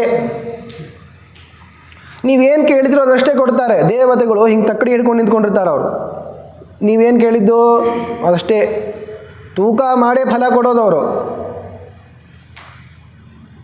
ಅದಕ್ಕೆ ಅಲ್ಲಿ ವಾದಿರಾಜರು ವ್ಯಾಖ್ಯಾನದಲ್ಲಿ ಹೇಳ್ತಾರೆ, ನಾವು ಫಲಾಭಿಸಂಧಿಯನ್ನು ಇಟ್ಕೊಳ್ಳೋದು ಪರಮಾತ್ಮನ ಸಂಪೂರ್ಣವಾಗಿರುವಂತಹ ಅನುಗ್ರಹ ಶಕ್ತಿಗೆ ಒಂದು ರೀತಿಯಿಂದ ಪ್ರತಿಬಂಧಕ ಆಗ್ತದೆ ಅಂತ. ಸುಮ್ಮನೆ ಹಾಗೆ ಹೂವು ಕೊಟ್ಟಿದ್ದರೆ ಮೋಕ್ಷನೇ ಸಿಗ್ತಾ ಇತ್ತು. ಆದರೆ ಈಗ ಹಸಿವಾಗದ್ರಿ, ಊಟ ಸಿಗಬೇಕಲ್ಲ, ಅದಕ್ಕೆ ದೇವರಿಗೆ ಹೂ ಅರ್ಪಣೆ ಮಾಡೋಣ ಅಂತ ತಿಳ್ಕೊಂಡ, ಅಷ್ಟೇ ಸಿಕ್ತು. ಸರಿ, ಅದನ್ನು ಅಗಸ್ತ್ಯರ ಮೂಲಕವಾಗಿ ಯಾಕೆ ಕೊಟ್ಟಿದ್ದು ಅಂದರೆ ನೇರವಾಗಿ ಶ್ರೀರಾಮಚಂದ್ರನಿಗೆ ಹೂವನ್ನು ಅರ್ಪಣೆ ಮಾಡಿದರೂ ಕೂಡ ಅದು ಬರೇ ಊಟ ಕೊಡ್ತದೆ ಅಂತಲ್ಲ, ಎಲ್ಲವನ್ನೂ ತಂದು ಕೊಡ್ತದೆ. ಕ್ಷುಧಭಾವ ಮಾತ್ರ ಫಲದಂ ನ ಸಾಕ್ಷಾತ್ ರಾಘವೇರ್ಪಿತಂ. ಶ್ರೀರಾಮಚಂದ್ರನಿಗೆ ಒಂದು ಹೂವು ಅರ್ಪಣೆ ಮಾಡೋ ಕಾಲಕ್ಕೆ ಈ ಮನಸ್ಸಲ್ಲಿ ಇಟ್ಕೊಳ್ಳಿ, ಈ ಒಂದು ಹೂವಿನಿಂದ ಏನೋ ಕಾರ್ ಕೊಡಿಸ್ದ, ಬಂಗ್ಲೆ ಕೊಡಿಸ್ದ, ಅದಕ್ಕೆ ಕೊಡಿಸ್ಲಿ ಅಂತ ಕೇಳಲಿಕ್ಕೆ ಹೋಗಬೇಡಿ. ಆ ಒಂದೇ ಒಂದು ಹೂವಿನಿಂದ ತಮ್ಮ ಮನೆಯನ್ನೇ ಕೊಡ್ತಾನೆ ಪರಮಾತ್ಮ, ಮೋಕ್ಷವನ್ನೇ ಕೊಡ್ತಾನೆ. ಆದರೆ ಕ್ಷುಧಭಾವ ಮಾತ್ರ ಮಾಕಾಂಕ್ಷನ್, ಇವನಿಗೆ ಊಟ ಸಿಗಬೇಕು ಅಂತ ಅಷ್ಟೇ ಇತ್ತು ಅಂತಾದ್ದರಿಂದ ಇವನು ಕೊಡಬೇಕು ಅಂತ ಅಂದ್ಕೊಂಡ. ಅಲ್ಲೂ ಒಂದು ತತ್ವ ಇದೆ, ನೇರವಾಗಿ ಇವನೇ ಕೊಟ್ಟರೆ ತುಂಬ ಫಲ ಇದೆ, ಅದಕ್ಕೋಸ್ಕರ ಇನ್ನೊಬ್ಬರ ಕಡೆಯಿಂದ ಕೊಡಿಸು ಅಂತ ಬ್ರಹ್ಮದೇವರು ಹೇಳಿದರು. ನೀನು ಅಗಸ್ತ್ಯರಿಗೆ ಕೊಡು, ಅಗಸ್ತ್ಯರು ಹೋಗಿ ಕೊಟ್ಟು ಬರ್ತಾರೆ ಅಂತ. ತಾಮ್ ಅಗಸ್ತ್ಯಗರಗ ಪಲ್ಲವಾರ್ಪಿತಾಂ, ಅಗಸ್ತ್ಯರ ಕೈಯಿಂದ ಅರ್ಪಿತವಾಗಿರುವ ಈ ಪುಷ್ಪಮಾಲೆಯನ್ನು ಪರಮಾತ್ಮ ಹಾಕ್ಕೊಂಡ, ಸಂತೋಷಪಟ್ಟ, ಊಟ ಸಿಕ್ತು ಅಂತ. ಸಣ್ಣ ಕಥೆ ಇರ್ಬೋದು, ಬಹಳ ಪ್ರಮೇಯಗಳಿವೆ ಇಲ್ಲಿ. ನಮಗೆ ಬೇಕಾಗಿರೋ ಪ್ರಮೇಯ ಬೇರೆ, ಮತ್ತು ಯಜ್ಞದಲ್ಲಿ ಅನ್ನದಾನ ಮಾಡಬೇಕು ಅನ್ನೋ ಪ್ರಮೇಯ ಹೇಳಲಿಕ್ಕೆ ಈ ಕಥೆಯನ್ನು ಹೇಳಿರೋದು. ಆದರೆ ಪರಮಾತ್ಮನ ಕಥೆನೇ ಹಾಗಿರೋದು. ಒಂದು ಕಥೆ ಹೇಳ್ತೀವಿ ಅಂದರೆ 100 ನಿಮಗೆ ವಿಚಾರಗಳು ಗೊತ್ತಾಗ್ತವೆ. ಪರಮಾತ್ಮನಿಗೆ ಅರ್ಪಣೆ ಮಾಡೋ ಕಾಲಕ್ಕೆ ಫಲಾಭಿಸಂಧಿಯನ್ನು ಇಟ್ಕೊಳ್ಬಾರ್ದು, ಇಂತಹ ಫಲ ವಿಶೇಷದ ಬಗ್ಗೆ ಆಸೆ ಇಟ್ಕೊಳ್ಬಾರ್ದು. ಯಾಕೆ? ನಾವೇ ಕೇಳಿ ಕೆಟ್ಟವರಾಗ್ತೀವ್ರಿ, ಸಣ್ಣ ಫಲಕ್ಕೋಸ್ಕರ ಪ್ರಯತ್ನ ಮಾಡ್ದಂಗೆ ಆಗ್ಬಿಡ್ತದೆ. ಇನ್ನೊಂದು, ನೇರವಾಗಿ ಪರಮಾತ್ಮನ ಸೇವೆಯನ್ನು ನಾವೇ ಮಾಡಬೇಕು. ಈಗ ನೀವಾಗೇ ಹೋಗಿ ದೀಪ ಹಚ್ಚಿದರೆ ಬೇರೆ ವಿಚಾರ, ನೀವು ಇನ್ನೊಬ್ರಿಗೆ ಹೇಳಿದರೆ, ಈಗ ನೀವು ಮನೆ ಹಿರಿಯ ಚಿಕ್ಕವರು ಕಲ್ತ್ಕೊಳ್ಳಿ ಅನ್ನೋ ದೃಷ್ಟಿಯಿಂದ ಹೇಳಿದರೆ ಬೇರೆ ವಿಚಾರ. ಮತ್ತು ಅಲ್ಲಿ 8 ಪಟ್ಟು ಪುಣ್ಯ, ಹೀಗೆಲ್ಲ ವಿಚಾರಗಳಿವೆ. ತಾನು ಮಾಡೋಕ್ಕಿಂತ ತಮ್ಮ ಮಕ್ಕಳ ಕಡೆಯಿಂದ ಮಾಡಿಸಿದರೆ ತುಂಬ ಪುಣ್ಯ ಇದೆ. ತಾನು ಸುಮ್ಮನೆ ಕೊಡುವುದು ಅಂತಲ್ಲ, ತಾನೂ ಮಾಡ್ತಿರಬೇಕು. ಪ್ರವರ್ತನೆ ಮಾಡ್ತಾನೆ ಅಂದರೆ ಪ್ರವರ್ತಕರಿಗೆ ತುಂಬ ಮಹತ್ವ ಇದೆ. ಆದರೆ ನಾವು ನಮ್ಮ ಗೆಳೆಯ ಹೇಗಿದ್ರು ಹೊಂಟಾನ, ಅವನು ಕೊಟ್ಟು ಬಿಡಲಿ, ನಾನು ಕೊಟ್ಟಂಗೆ ಅಂತಂದರೆ ನೀವು ಕೊಟ್ಟಾಗೇ ನಿಜ, ಆದರೆ ನೀವಾಗೇ ಹೋಗಿ ಕೊಟ್ಟಾಗೇನು ಫಲ ಬರ್ತಿತ್ತೋ ಆ ಫಲ ಸರ್ವಥಾ ಬರಲ್ಲ. ವ್ಯವಧಾನದಿಂದ ಫಲದಲ್ಲಿ ವೈಪರೀತ್ಯವೂ ಆಗುತ್ತದೆ. ಹೀಗೆಲ್ಲ ಆದಮೇಲೆ ಆ ಶ್ವೇತರಾಜನಿಗೆ ಊಟ ಸಿಕ್ಕಿದೆ, ಪರಮಾತ್ಮನ ಅನುಗ್ರಹದಿಂದ ಆರಾಮಾಗಿದ್ದಾನೆ. ಹೇಳಿದ್ದು, ಯಜ್ಞ ಅನ್ನುವಂತಹ ದೊಡ್ಡ ಕಾರ್ಯ ಮಾಡಿದರೂ ಕೂಡ ಅನ್ನದಾನ ಮಾಡಿಲ್ಲ ಅಂತಂದರೆ ಅದು ಸಫಲವಾಗೋದಿಲ್ಲ. ಆ ತರಹ ಮಾಡಿದರೆ ಅದು ತಾಮಸ ಅಂತ ಆಗ್ತದೆ. ಇನ್ನು ತಪಸ್ಸು, ದೇವದ್ವಿಜ ಗುರು ಪ್ರಾಜ್ಞ ಪೂಜನಂ ಶೌಚಮಾರ್ಜವಂ ಬ್ರಹ್ಮಚರ್ಯಮಹಿಂಸಾ ಚ ಶಾರೀರಂ ತಪ ಉಚ್ಯತೆ. ಪರಮಾತ್ಮ ತಪಸ್ಸಿನ ಬಗ್ಗೆ ಹೇಳ್ತಾನೆ. ಬ್ರಹ್ಮಚರ್ಯದಿಂದಿರೋದು, ಶೌಚ, ರುಜುವಾಗಿರೋದು, ಹಿಂಸೆ ಮಾಡದೇ ಇರುವಂಥದ್ದು, ಇವೆಲ್ಲ ಶಾರೀರ ತಪಸ್ಸು. ಅನುದ್ವೇಗಕರಂ ವಾಕ್ಯಂ ಸತ್ಯಂ ಪ್ರಿಯಹಿತಂ ಚ ಯತ್ ಸ್ವಾಧ್ಯಾಯಾಭ್ಯಸನಂ ಚೈವ ವಾಂಗ್ಮಯಂ ತಪ ಉಚ್ಯತೆ. ಇನ್ನು ವಾಂಗ್ಮಯ ತಪಸ್ಸು ಅಂದರೆ ಇನ್ನೊಬ್ಬರಿಗೆ ಉದ್ವೇಗಕರವಾಗಿರುವ ಮಾತನ್ನು ಆಡಬಾರ್ದು, ಅನುದ್ವೇಗಕರವಾಗಿರುವ ಮಾತನ್ನು ಆಡಬೇಕು, ಸತ್ಯವಾದದನ್ನು ಆಡಬೇಕು, ಪ್ರಿಯ ಆಗಿರಬೇಕು, ಹಿತ ಆಗಿರಬೇಕು. ಇನ್ನು ಸ್ವಾಧ್ಯಾಯವನ್ನು ಅಭ್ಯಾಸ ಮಾಡೋದು, ಇವೆಲ್ಲವೂ ವಾಂಗ್ಮಯ ತಪಸ್ಸು. ಈ ತಪಸ್ಸಿನ ಆಚರಣೆಯಿಂದ ಪರಮಾತ್ಮ ಪ್ರಸನ್ನ ಆಗ್ತಾನೆ. ನಿಮ್ಮ ಮಾತೇ ಇನ್ನೊಬ್ಬರ ಉದ್ವೇಗಕ್ಕೆ ಕಾರಣ ಆಗಿರಬಾರ್ದು. ಒಂದು ಮಾತಿದೆ, ಕಾಲಕೂಟ ವಿಷ ಅಂತಿದೆ ನೋಡಿ, ಅದು ತುಂಬ ತನ್ನ ಬಗ್ಗೆ ಹೇಳ್ಕೊಳ್ತಾ ಇತ್ತು, ನಾನೇ ವಿಷ, ನನ್ನ ಸಮಾನ ಯಾರಿದ್ದಾರೆ ಈ ಲೋಕದಲ್ಲಿ? ಯಾಕೆ ಕಾಲಕೂಟ ವಿಷವನ್ನು ಅರಗಿಸ್ಕೊಳ್ಳಿಕ್ಕೆ ಆಗಲಾರ್ದಂಥ ದೇವತೆಗಳೇ ಇದ್ದಾರೆ. ನಮ್ಮ ಮುಖ್ಯ ಪ್ರಾಣದೇವರು ಅದನ್ನು ಪಾನ ಮಾಡಿದ್ದಾರೆ. ಅಷ್ಟು ತೀಕ್ಷ್ಣವಾಗಿರುವಂಥದ್ದು ಆ ಕಾಲಕೂಟ ವಿಷ, ಹಾಲಾಹಲ ವಿಷ ಒಂದು ದಿವಸ ಅಂದ್ಕೊಳ್ತಂತೆ, ಅಹಮೇವ ಗುರು ಸುದಾರುಣಾನಾಂ, ಅತ್ಯಂತ ಕ್ರೂರ ಪದಾರ್ಥಗಳಲ್ಲಿ ನಾನೇ ಹಿರಿಯ ಅಂತ ಅಂದ್ಕೊಳ್ತಂತೆ. ಅದಕ್ಕೊಬ್ಬ ವ್ಯಕ್ತಿ ಹೇಳ್ದ, ಜಾಸ್ತಿ ನಿನ್ನ ಬಗ್ಗೆ ನೀ ಹೇಳ್ಕೊಳ್ಬೇಡ, ನಾನು ಸಂತಿ ಭವಾದೃಶಾನಿ ಭೂಯೋ ಭುವನೇಸ್ಮಿನ್ ವಚನಾನಿ ದುರ್ಜನಾನಾಂ, ನಿನಕ್ಕಿಂತಲೂ ಕೂಡ ನೀ ಒಂದೇ ಇರೋದು ಕಾಲಕೂಟ ವಿಷ ಅಂತ, ಆದರೆ ನಿನ್ನ ತರಹ ದುರ್ಜನರ ಮಾತುಗಳು ಇನ್ನೊಬ್ಬರ ಮನಸ್ಸನ್ನು ಕತ್ತರಿಸಿ ಹಾಕುವ ರೀತಿಯಲ್ಲಿ ಅವರಿಗೆ ದುಃಖವನ್ನು ತಂದುಕೊಡ್ತಾವಲ್ಲ, ಇಂಥವು ಸಾವಿರಾರಿವೆ. ರಸ್ತೆಗೊಬ್ಬರಿದ್ದಾರೆ ಇಂಥವರು, ನಿಂದೇನೋ ಅನ್ನೋ ತರಹ. ತಾತ್ಪರ್ಯ ಹೇಳಿದ್ದು, ಆ ತರಹ ಇನ್ನೊಬ್ಬರಿಗೆ ಉದ್ವೇಗಕರವಾಗಿರುವ ಮಾತನ್ನು ಆಡುವಂಥದ್ದಲ್ಲ, ಆಡದೇ ಇರುವಂಥದ್ದು ತಪಸ್ಸಂತ ಆಗ್ತದೆ. ನಾವೇನು ತಪಸ್ವಿಗಳಲ್ಲ ರೀ ಅಂತಂದರೆ, ನೀವು ಸುಮ್ಮನೆ ಕೂತ್ರೆ ಸಾಕು, ಅದೇ ತಪಸ್ಸು. ಇನ್ನೊಬ್ಬರಿಗೇನು ಅಂದಿಲ್ಲ ಅಂದರೆ ಸಾಕು, ಅದೇ ತಪಸ್ಸು. ಅಷ್ಟೇ ಅಲ್ಲದೇನೆ ಸ್ವಾಧ್ಯಾಯಾಭ್ಯಸನಂ, ಸಚ್ಚಾಸ್ತ್ರಗಳ ಅಭ್ಯಾಸವನ್ನು ಮಾಡಬೇಕು, ಇದು ವಾಂಗ್ಮಯ ತಪಸ್ಸು ಅಂತ ಆಗ್ತದೆ. ಇನ್ನು ಮನಃಪ್ರಸಾದ, ಸೌಮ್ಯತ್ವಂ, ಮೌನಂ, ಆತ್ಮವಿನಿಗ್ರಹ, ಭಾವ ಸಂಶುದ್ಧಿರಿತ್ಯೇತತ್ ತಪೋ ಮಾನಸ ಮುಚ್ಯತೆ. ಮಾನಸ ತಪಸ್ಸು ಅಂತ ಇದನ್ನು ಕರೀತಾ ಇದ್ದಾರೆ. ಹೀಗೆ ಪರಮಾತ್ಮ ಹೇಳ್ತಾ ದಾನದ ಬಗ್ಗೆ ಹೇಳ್ತಾನೆ. ದಾತವ್ಯಮಿತಿ ಯದ್ದಾನಂ ದೀಯತೆ ಅನುಪಕಾರಿಣೆ ದೇಶೇ ಕಾಲೇ ಚ ಪಾತ್ರೇ ಚ ತದ್ದಾನಂ ಸಾತ್ವಿಕಂ ಸ್ಮೃತಂ. ದಾನ ಅಂತಂದರೆ ಅದು ಸಾತ್ವಿಕ ಅಂತ ಆಗಬೇಕು ಅಂದರೆ ಹೇಗಿರಬೇಕು? ದಾತವ್ಯಮಿತಿ ಯದ್ದಾನಂ ದೀಯತೆ, ಕೊಡಬೇಕು ಅಂತ ಶಾಸ್ತ್ರದಲ್ಲಿ ಹೇಳಿದ್ದಾರೆ. ದಾನ ಅನ್ನೋದು ವಿಹಿತವಾಗಿರುವಂತಹ ಕರ್ಮ, ಅದಕ್ಕೆ ನಾನು ಮಾಡ್ತಾ ಇದ್ದೀನಿ. ಯಾರಿಗೆ? ಅನುಪಕಾರಿಣೆ, ನಿಮಗೆ ಉಪಕಾರವನ್ನು ಮಾಡಿಲ್ಲ ಅಂತಿರ್ತಾರಲ್ಲ ಅಂಥವರಿಗೆ. ದೇಶೇ ಕಾಲೇ ಚ ಪಾತ್ರೇ ಚ, ಉತ್ತಮವಾದ ದೇಶ ದಾನ ಮಾಡಲಿಕ್ಕೆ ಅಂತ ಹೇಳಿರ್ತಾರೆ. ಇಂತಹ ದೇಶದಲ್ಲಿ ಮಾಡಬೇಕು, ಇಂತಹ ಕಾಲದಲ್ಲಿ ಮಾಡಬೇಕು, ಇಂಥವರಿಗೆ ಮಾಡಬೇಕು. ಇಂಥವರು ಅಂತ ಇರ್ತಾರಲ್ಲ ಅವರೇ ಪಾತ್ರ ಶಬ್ದವಾಚ್ಯರು. ಯಾರಿಗೆ ದಾನ ಕೊಡ್ತೀವೋ ಇಸ್ಕೊಳ್ಳುವಂತಹ ಪ್ರತಿಗ್ರಹಿತರು ಪಾತ್ರ ಶಬ್ದವಾಚ್ಯ. ನಮ್ಮ ಲೋಕಗುರುಗಳಾಗಿರುವಂತಹ ಶ್ರೀಮದ್ ಆನಂದ ತೀರ್ಥರು ಪುಟ್ಟ ಬಾಲಕರಾಗಿರುವ ಕಾಲಕ್ಕೆ ಇವ್ರ ಮನೆಗೆ ಪೂರ್ವಾಲಯ ಎನ್ನುವಂತಹ ಬ್ರಾಹ್ಮಣ, ಮೂಡಿಲಾಯ ಅಂತ ಕರೀತಾ ಇದ್ದಾರೆ. ಆ ಬ್ರಾಹ್ಮಣ ಪಾಪ ಕೂಸು ಹುಟ್ಟಿದೆ, ಮದ್ದಿಗೆ ಭಟ್ಟರು ಅಷ್ಟೇನೋ ಶ್ರೀಮಂತರಲ್ಲ, ಹಾಲು ಕುಡಿಲಿ ಅಂತ ಆಕಳ ದಾನ ಮಾಡಿದ್ರು. ಅವರು ಕೊಡೋ ಕಾಲಕ್ಕೆ ಮುದುಕರಾಗಿದ್ದರು. ಅವರು ಕಾಲಕ್ರಮೇಣ ದೇಹವನ್ನು ಬಿಟ್ಟರು. ದೇಹ ಬಿಟ್ಟ ಮೇಲೆ ಅವರೇ ತಮ್ಮ ಮೊಮ್ಮಗನಾಗಿ ಬಂದರು ರೀ. ಮೊಮ್ಮಗನಾಗಿ ಬಂದು ಅಷ್ಟೊತ್ತರಿಗೆ ಮಧ್ವಾಚಾರ್ಯ ದೊಡ್ಡವರಾಗಿಬಿಟ್ಟಿದ್ರಲ್ಲ, ಅವ್ರ ಹತ್ರ ಪಾಠಕ್ಕೆ ಹೋಗಿ ಉತ್ತಮವಾಗಿರುವಂತಹ ಮೋಕ್ಷ ಶಾಸ್ತ್ರವನ್ನು ಪಡೆದಿದ್ದಾರೆ. ಅಲ್ಲೊಂದು ಮಾತು ಹೇಳ್ತಾರೆ, ದಾನಂ ಧ್ರುವಂ ಫಲತಿ ಪಾತ್ರ ಗುಣಾನುಕೂಲ್ಯಾತ್. ಇಸ್ಕೊಳ್ಳೋರು ಹೇಗಿರ್ತಾರೆ ಅವರ ಗುಣದ ಮೇಲೆ ನಮ್ಮ ದಾನವು ಫಲಿಸುತ್ತದೆ, ನಿಶ್ಚಿತವಾಗಿ ಫಲಿಸುತ್ತದೆ. ಇವರು ಕೊಟ್ಟಿದ್ದು ಯಾವುದೋ ಒಬ್ಬ ಬ್ರಾಹ್ಮಣನಿಗಲ್ಲ, ಬ್ರಹ್ಮದೇವರಿಗೆ, ಅವರಿಗೆ ಕೊಟ್ಟಿರುವಂಥದ್ದು. ಇನ್ನು ಇವ್ರಿಗಿಂತಲೂ ಉತ್ತಮರಾದವರು ಇಲ್ಲೇ ಇಲ್ಲಪ್ಪ ಜಗತ್ತಲ್ಲಿ, ಅಂಥವರಿಗೆ ದಾನ ಮಾಡಿದ್ದಾರೆ. ಆದ್ದರಿಂದ ಉತ್ತಮನಾದ ಪಾತ್ರನ ಹುಡ್ಕೊಂಡು ಹೋಗಬೇಕು, ಅದು ಸಾತ್ವಿಕ ದಾನ ಅಂತ ಆಗ್ತದೆ. ಯತ್ತು ಪ್ರತ್ಯುಪಕಾರಾರ್ಥಂ ಫಲಮುದ್ದಿಶ್ಯ ವಾ ಪುನಃ ದೀಯತೆ ಚ ಪರಿಕ್ಲಿಷ್ಟಂ ತದ್ದಾನಂ ರಾಜಸಂಸ್ಮೃತಂ. ನಮಗೆ ಇವರು ದಾನ ಕೊಟ್ಟಿದ್ದಾರೆ ಅಂತ ಆದ್ದರಿಂದ ನಾವು ಅವ್ರಿಗೆ ದಾನ ಕೊಟ್ಬಿಡ್ತೀವಿ ಅಂತ ಪ್ರತ್ಯುಪಕಾರ ಮಾಡಲಿಕ್ಕೆ ಅಂತ ಕೊಟ್ಟರೆ, ಏನೋ ಬೇರೆ ಫಲ ಮನಸ್ಸಿನಲ್ಲಿ ಇಟ್ಕೊಂಡು ಒಂದು ಕೊಡೋದಾದರೆ, ಅನ್ಯಾಯದಿಂದ ಅರ್ಜನೆಯನ್ನು ಮಾಡಿ ತಂದದ್ದು ಅಂತ ಕೊಟ್ಟಿದ್ದು ಅಂತ ಆದರೆ ಅದು ರಾಜಸ ದಾನ.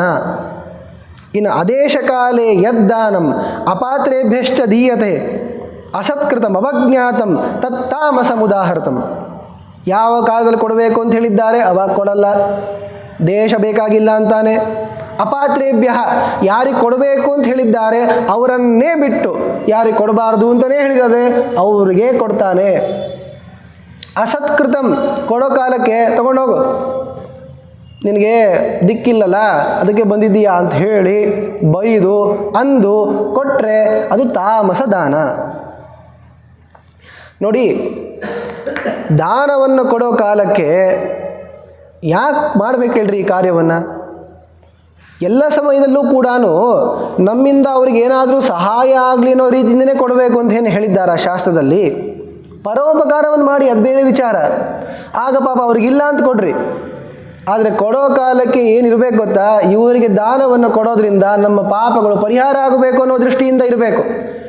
ನಮಗೆ ದಾನದ ಪರಿಭಾಷೆಗಳು ಗೊತ್ತಿಲ್ಲ, ಆದ್ದರಿಂದ ಹೇಗೆ ಕೊಟ್ಟು ನಡೀತದೆ, ಒತ್ತು ಕೊಟ್ಟಿವಲ್ಲಪ್ಪ ಸಾಕು ಅಂತ ಅನ್ನಿಸ್ತದೆ.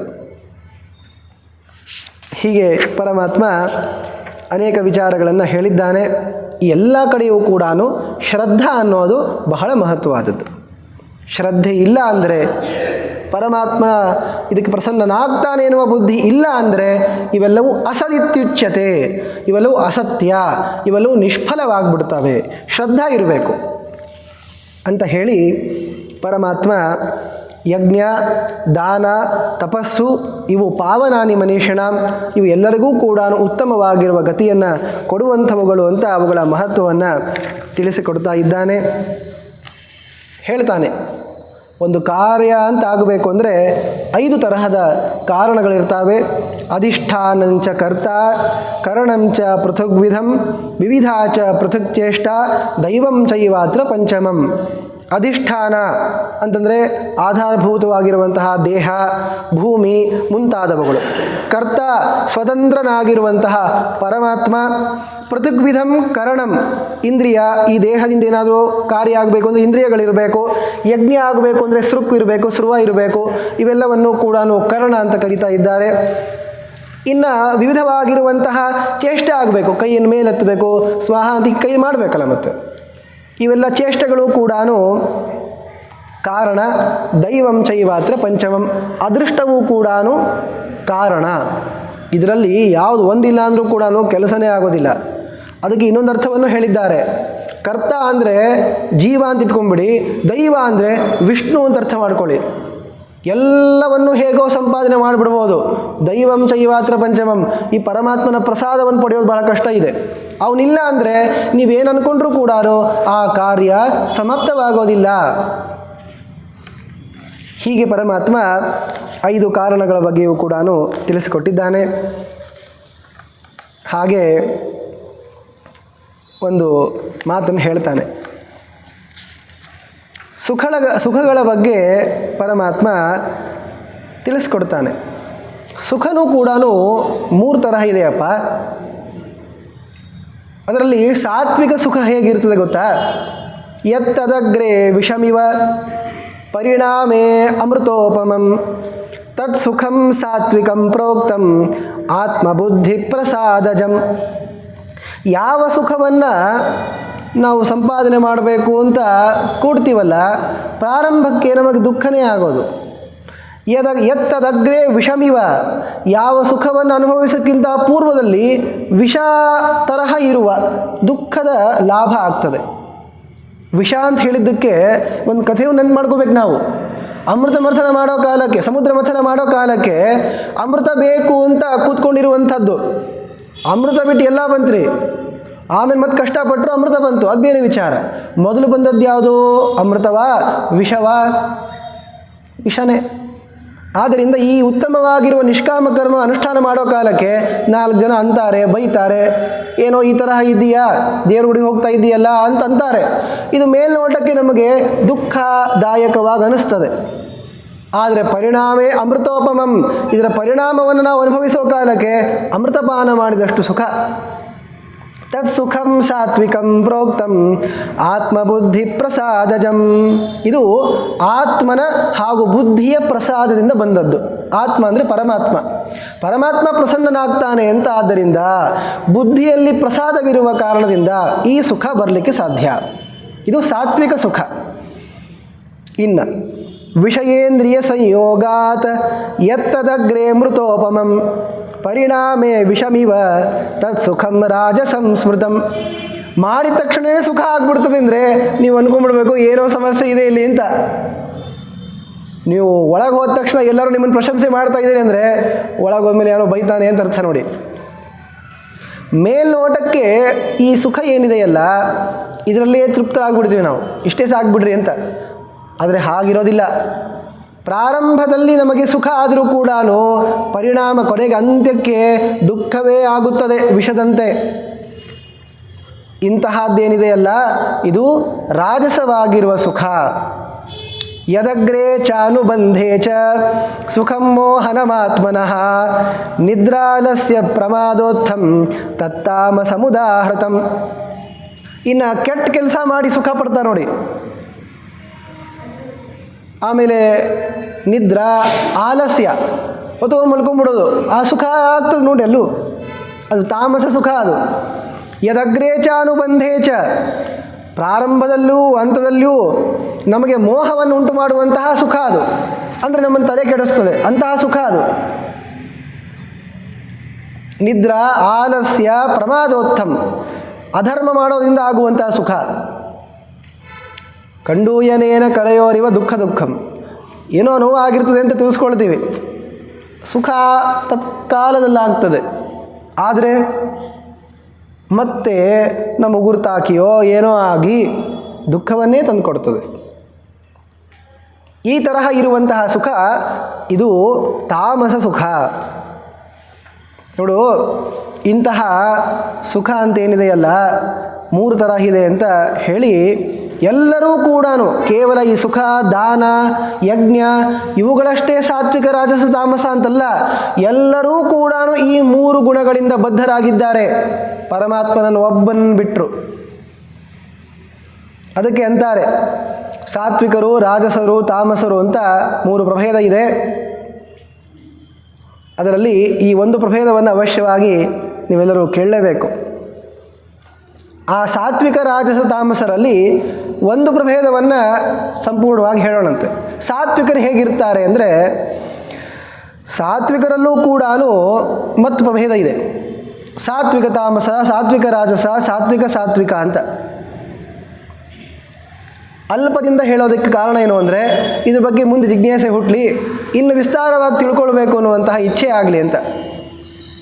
ಪಿತೃಗಳು, ಗಂಧರ್ವರು ಇವರೆಲ್ಲರೂ ಕೂಡ ಸಾತ್ವಿಕ ತಾಮಸರು. ಮುನಿಗಳು ಸಾತ್ವಿಕ ರಾಜಸರು. ದೇವತೆಗಳು ಸಾತ್ವಿಕ ಸಾತ್ವಿಕರು. ಆ ದೇವತೆಗಳು ಅಂತೇನು ಸಾತ್ವಿಕ ಸಾತ್ವಿಕರಿದ್ದಾರಲ್ಲ, ಅವರಲ್ಲಿಯೂ ಕೂಡ ಸಾತ್ವಿಕ ಸಾತ್ವಿಕ ತಾಮಸರು ಬೃಹಸ್ಪತಿಯಾದಿ ದೇವತೆಗಳು. ಇಂದ್ರ ಸಾತ್ವಿಕ ಸಾತ್ವಿಕ ರಾಜಸ.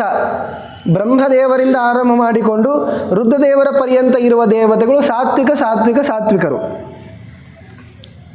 ಇನ್ನು ಈ ಬ್ರಹ್ಮದೇವರಿಂದ ಹಿಡಿದುಕೊಂಡು ರುದ್ರರ ಪರ್ಯಂತ ಇರುವಂತಹ ಸಾತ್ವಿಕ ಸಾತ್ವಿಕ ಸಾತ್ವಿಕರಿದ್ದಾರಲ್ಲ, ಅವರಲ್ಲಿಯೂ ಪ್ರಭೇದ ಇದೆ. ಸಾತ್ವಿಕ ಸಾತ್ವಿಕ ಸಾತ್ವಿಕ ತಾಮಸ ರುದ್ರದೇವರು, ಸಾತ್ವಿಕ ಸಾತ್ವಿಕ ಸಾತ್ವಿಕ ರಾಜಸ ಭಾರತಿ ಹಾಗೂ ಸರಸ್ವತಿ, ಸಾತ್ವಿಕ ಸಾತ್ವಿಕ ಸಾತ್ವಿಕ ಸಾತ್ವಿಕ ಬ್ರಹ್ಮವಾಯುಗಳು. ಎಲ್ಲರೂ ಕೂಡ ಉತ್ತಮರು, ಸತ್ವಾದಿ ಗುಣದಿಂದ ಬದ್ಧರಾಗಿದ್ದಾರೆ. ತಮೋಗುಣ, ರಜೋಗುಣದ ಕಾರ್ಯ ಬ್ರಹ್ಮವಾಯುಗಳಲ್ಲಿ ಆಗೋದಿಲ್ಲ. ಅವರಿಗೆ ಪ್ರಕೃತಿಯನ್ನು ಸುಮ್ಮನೆ ಇದೆ ಅಂತ ಅಷ್ಟೇ, ಹೆಸರಿಗೆ. ಇದೇ ತರಹ ರಾಜಸ ತಾಮಸ ಪ್ರಭೇದವೂ ಇದೆ. ಅದನ್ನು ಕಾಲಾಂತರದಲ್ಲಿ ನಾವು ಅವಶ್ಯವಾಗಿ ನೋಡಬಹುದು. ಪರಮಾತ್ಮ ಸ್ವಸ್ವರ್ಣಾಶ್ರಮೋಚಿತವಾಗಿರುವಂತಹ ಕಾರ್ಯಗಳನ್ನು ಮಾಡಬೇಕು ಅಂತ ಹೇಳಿದ್ನಲ್ಲ, ಅವುಗಳು ಯಾವುದು ಅಂತ ಕೃಷ್ಣ ಹೇಳ್ತಾನೆ. ಈಗ ಬ್ರಾಹ್ಮಣರು ಅಂತಾದವರಿಗೆ ಶಮಃ, ಭಗವಂತನಲ್ಲಿ ಬುದ್ಧಿಯನ್ನು ಇಡಬೇಕು. ಅವರು ಇಂದ್ರಿಯ ನಿಗ್ರಹ ಸಂಪಾದನೆ ಮಾಡಬೇಕು. ತಪಸ್ಸನ್ನು ಮಾಡಬೇಕು, ಶೌಚ ಕ್ಷಮೆ ಇರಬೇಕು, ರುಜುತ್ವ ವಕ್ರರಾಗಿರಬಾರ್ದು, ಜ್ಞಾನವನ್ನು ಸಂಪಾದನೆ ಮಾಡಬೇಕು, ವಿಜ್ಞಾನವನ್ನು ಸಂಪಾದನೆ ಮಾಡಬೇಕು, ವಿಶೇಷವಾಗಿ ತಿಳ್ಕೊಳ್ಬೇಕು, ಆಸ್ತಿಕ್ಯ ಬ್ರಹ್ಮಕರ್ಮ ಇವೆಲ್ಲವೂ ಕೂಡ ಸ್ವಭಾವಜಂ ಬ್ರಹ್ಮಕರ್ಮ ಬ್ರಾಹ್ಮಣರಿಗಿರುವಂತಹ ಧರ್ಮಗಳು. ಇದನ್ನೇ ಮಾಡ್ತಿರಬೇಕು. ಶೌರ್ಯಂ ತೇಜೋ ಧೃತಿರ್ದಾಕ್ಷ್ಯಂ ಯುದ್ಧೇ ಚಾಪ್ಯಪಲಾಯನಂ ದಾನಮೀಶ್ವರ ಭಾವಶ್ಚ ಕ್ಷಾತ್ರಂ ಕರ್ಮ ಸ್ವಭಾವಜಂ. ಶೌರ್ಯ, ತೇಜಸ್ಸು, ಧೃತಿ, ದಕ್ಷತೆ, ಯುದ್ಧೇ ಚ ಅಪಲಾಯನಂ, ಓಡೋಗಬಾರ್ದು. ಅದನ್ನೇ ಕೃಷ್ಣ ಹೇಳ್ತಾ ಇರೋದು ಇವಾಗ. ದಾನ ಮಾಡಬೇಕು, ಈಶ್ವರ ಭಾವ, ಸ್ವಾಮಿಯಾಗಿರಬೇಕು, ಆಳಬೇಕು ಇವನನ್ನು. ಈ ತರಹ ಇರುವಂತಹದ್ದು ಕ್ಷತ್ರಿಯರ ಧರ್ಮ. ಕೃಷಿ, ಗೋರಕ್ಷ, ವಾಣಿಜ್ಯ ಇವೆಲ್ಲವೂ ಕೂಡ ವೈಶ್ಯಕರ್ಮ. ಪರಿಚರ್ಯಾತ್ಮಕಂ ಕರ್ಮ ಶೂದ್ರಸ್ಯಾವಿ ಸ್ವಭಾವಜಂ. ಹೀಗೆ ಎಲ್ಲರೂ ಕೂಡ ಸ್ವೇ ಸ್ವೇ ಕರ್ಮಣಿ ಅಭಿರತಃ, ತಮ್ಮ ತಮಗೆ ವಿಹಿತವಾಗಿರುವಂತಹ ಕರ್ಮಗಳಲ್ಲಿ ಆಸಕ್ತರು ಅಂತಾದಾಗಲೇ ಅವರಿಗೆ ಉತ್ತಮವಾಗಿರುವಂತಹ ಸಂಸಿದ್ಧಿ ಇದೆ.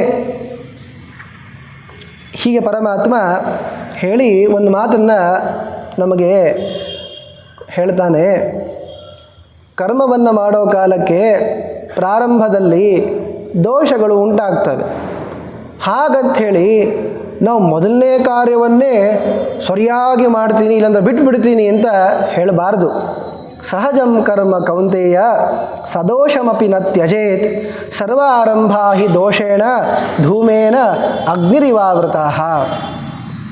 ಸಹಜವಾಗಿರುವಂತಹ ಕರ್ಮಗಳು ಇವೇನು ಸ್ವಾಭಾವಿಕವಾದದ್ದಿದೆ ನೋಡಿ. ಇವೆಲ್ಲ ಏನು ಹೇಳಿದ್ದಾರಲ್ಲ ಅಷ್ಟು ಸುಲಭವಾಗಿ ಮಾಡಲಿಕ್ಕಾಗ್ತದ? ಇಂದ್ರಿಯ ನಿಗ್ರಹವನ್ನು, ಆಮೇಲೆ ಕ್ಷತ್ರಿಯರಿಗೆ ಶತ್ರುಗಳನ್ನು ದಮನ ಮಾಡೋದು ಅಷ್ಟು ಸುಲಭ ಸಾಧ್ಯ ಅಲ್ಲ ಇದು. ಆದರೂ ಪ್ರಯತ್ನವನ್ನು ಮಾಡ್ತಾ ಇರುವ ಕಾಲಕ್ಕೆ ತಪ್ಪುಗಳಾಗ್ತವೆ. ಅದು ಅವನ ವಿಹಿತವಾದ ಕರ್ಮ ಅಂತಾದ್ದರಿಂದ ತಪ್ಪುತ್ತಿದ್ದರೂ ಕೂಡ ಅದನ್ನು ಪರಿಹರಿಸ್ಕೊಳ್ಳಿಕ್ಕೆ ಪ್ರಯತ್ನ ಮಾಡಬೇಕು. ಅದನ್ನೆಂದೂ ಕೂಡ ಬಿಡಬಾರ್ದು. ನಾನು ಮಾಡೋದಿದ್ರೆ ಸರಿಯಾಗೇ ಮಾಡ್ತೀನಿ, ಇಲ್ಲಾಂದರೆ ಮಾಡೋದೇ ಇಲ್ಲ ಅಂತ ಕೂಡಬಾರ್ದು. ಎಲ್ಲ ಕರ್ಮಗಳು ಕೂಡ ತಾವು ಹುಟ್ಟೋ ಕಾಲಕ್ಕೆ ಸದೋಷವಾಗಿಯೇ ಬರ್ತವೆ. ಆಮೇಲೆ ಪ್ರಯತ್ನವನ್ನು ಮಾಡಿ, ಅಭ್ಯಾಸವನ್ನು ಮಾಡಿ, ಪರಮಾತ್ಮನ ಅನುಗ್ರಹದಿಂದ ಅವು ನಿರ್ದುಷ್ಟ ಕರ್ಮಗಳು ಅಂತ ಆಗ್ತವೆ. ಹೀಗೆ ಪರಮಾತ್ಮ ಬಹಳಷ್ಟು ವಿಚಾರಗಳನ್ನು ಹೇಳಿ ನನ್ನಲ್ಲಿ ಏನೇ ಮನಸ್ಸನ್ನು ಇಡಬೇಕು, ಆಗ ಮಾತ್ರ ನೀ ಎಲ್ಲ ದೋಷಗಳನ್ನು, ಈ ಸಂಸಾರವನ್ನು ದಾಟಬಲ್ಲಿ ಅಂತ ಹೇಳ್ತಾ ಒಂದು ಮಾತನ್ನು ಹೇಳ್ತಾನೆ. ಇತಿ ತೇ ಜ್ಞಾನಮಾಖ್ಯಾತಂ ಗುಹ್ಯಾದ್ ಗುಹ್ಯತರಂ ಮಯ ವಿಮೃಶ್ಯೈತದಶೇಷೇಣ ಯಥೇಚ್ಛಸಿ ತಥಾ ಕುರು. ಈ ಗೀತೆ ಶ್ಲೋಕದ ಅರ್ಥವನ್ನು ಬಹಳ ತಪ್ಪೇ ಹೇಳಿದ್ದಾರೆ. ನೋಡಪ್ಪ, ನಿಮಗೆಲ್ಲ ಈ ವಿಚಾರಗಳನ್ನು ತೋರಿಸ್ಕೊಟ್ಟಿದ್ದೀನಿ. ಗುಹ್ಯಾದ್ ಗುಹ್ಯತರಂ, ಹಾಗೆ ಸುಮ್ಮನೆ ಯಾರೂ ಹೇಳಲ್ಲ ಇದನ್ನು. ತುಂಬ ಗೋಪ್ಯವಾದ ಅಂಶಗಳಿವೆಲ್ಲ. ಇದನ್ನು ನಾನು ನಿಂಗೆ ಹೇಳಿದ್ದೀನಿ, ನೀನು ವಿಚಾರ ಮಾಡಿ ನಿನಗೆ ಹೆಂಗೆ ಬೇಕೋ ಹಂಗೆ ಮಾಡು ಅಂದ್ಬಿಟ್ಟ. ಅಯ್ಯೋ, 2ನೇ ಅಧ್ಯಾಯದಲ್ಲೇ ಹೇಳಿದರೆ ಆಗ ಹೋಗ್ತಿತ್ತಲ್ರಿ. 18 ಅಧ್ಯಾಯ ತನಕ ಬಂದ ಮೇಲೆ ಇಷ್ಟು ಕಾದು ಬಿಟ್ಟು ಹೇಳ್ತಾ ಇದ್ದಾನಲ್ಲಂದರೆ ಇದು ಆಕ್ಷೇಪ. ಅದು ತಂದೆ ಮಗನನ್ನು ತಿತ್ತಾನೆ, ನೋಡಪ್ಪ ಇದೇ ಸರಿಯಾದದು, ಹಿಂಗೆ ಮಾಡಬಾರ್ದು ಅಂತ. ಇಲ್ಲಾಂದ್ರೆ ನಿಂಗೆ ಹೆಂಗೆ ಬೇಕು ಹಂಗೆ ಮಾಡ್ಕೊಂಡು ಹಾಳಾಗಿ ಹೋಗು ಅಂತಂತಾನೆ. ಅಂದರೆ ಹೆಂಗೆ ಬೇಕಾಗ ಮೊದಲೇ ಹೇಳ್ಬೋದಾಗಿತ್ತಲ್ಲ. ಅಂದರೆ ನಾನು ಏನು ಹೇಳಿದ್ದೀನಿ ಅದನ್ನೇ ಮಾಡಬೇಕು ಅಂತ ಅಭಿಪ್ರಾಯದಲ್ಲಿ ಆಕ್ಷೇಪ ಮಾಡೋದು. ಆದ್ದರಿಂದ ಯಥೇಚ್ಛಸಿ ತಥಾ ಕುರು. ಪರಮಾತ್ಮ ಅರ್ಜುನನಿಗೂ ಕೂಡ ಹೇಗೆ ಬೇಕು ಹಂಗೆ ಮಾಡು ಅಂತ ಹೇಳಿಬಿಟ್ಟ. ನಿಮಗೆ ಸ್ವತಂತ್ರವಾಗಿರುವಂಥ ಇಚ್ಛೆ ಇದೆ, ಆ ಸ್ವಾತಂತ್ರ್ಯ ಭ್ರಮದಲ್ಲಿ ಯಾರೂ ಕೂಡಬೇಡಿ.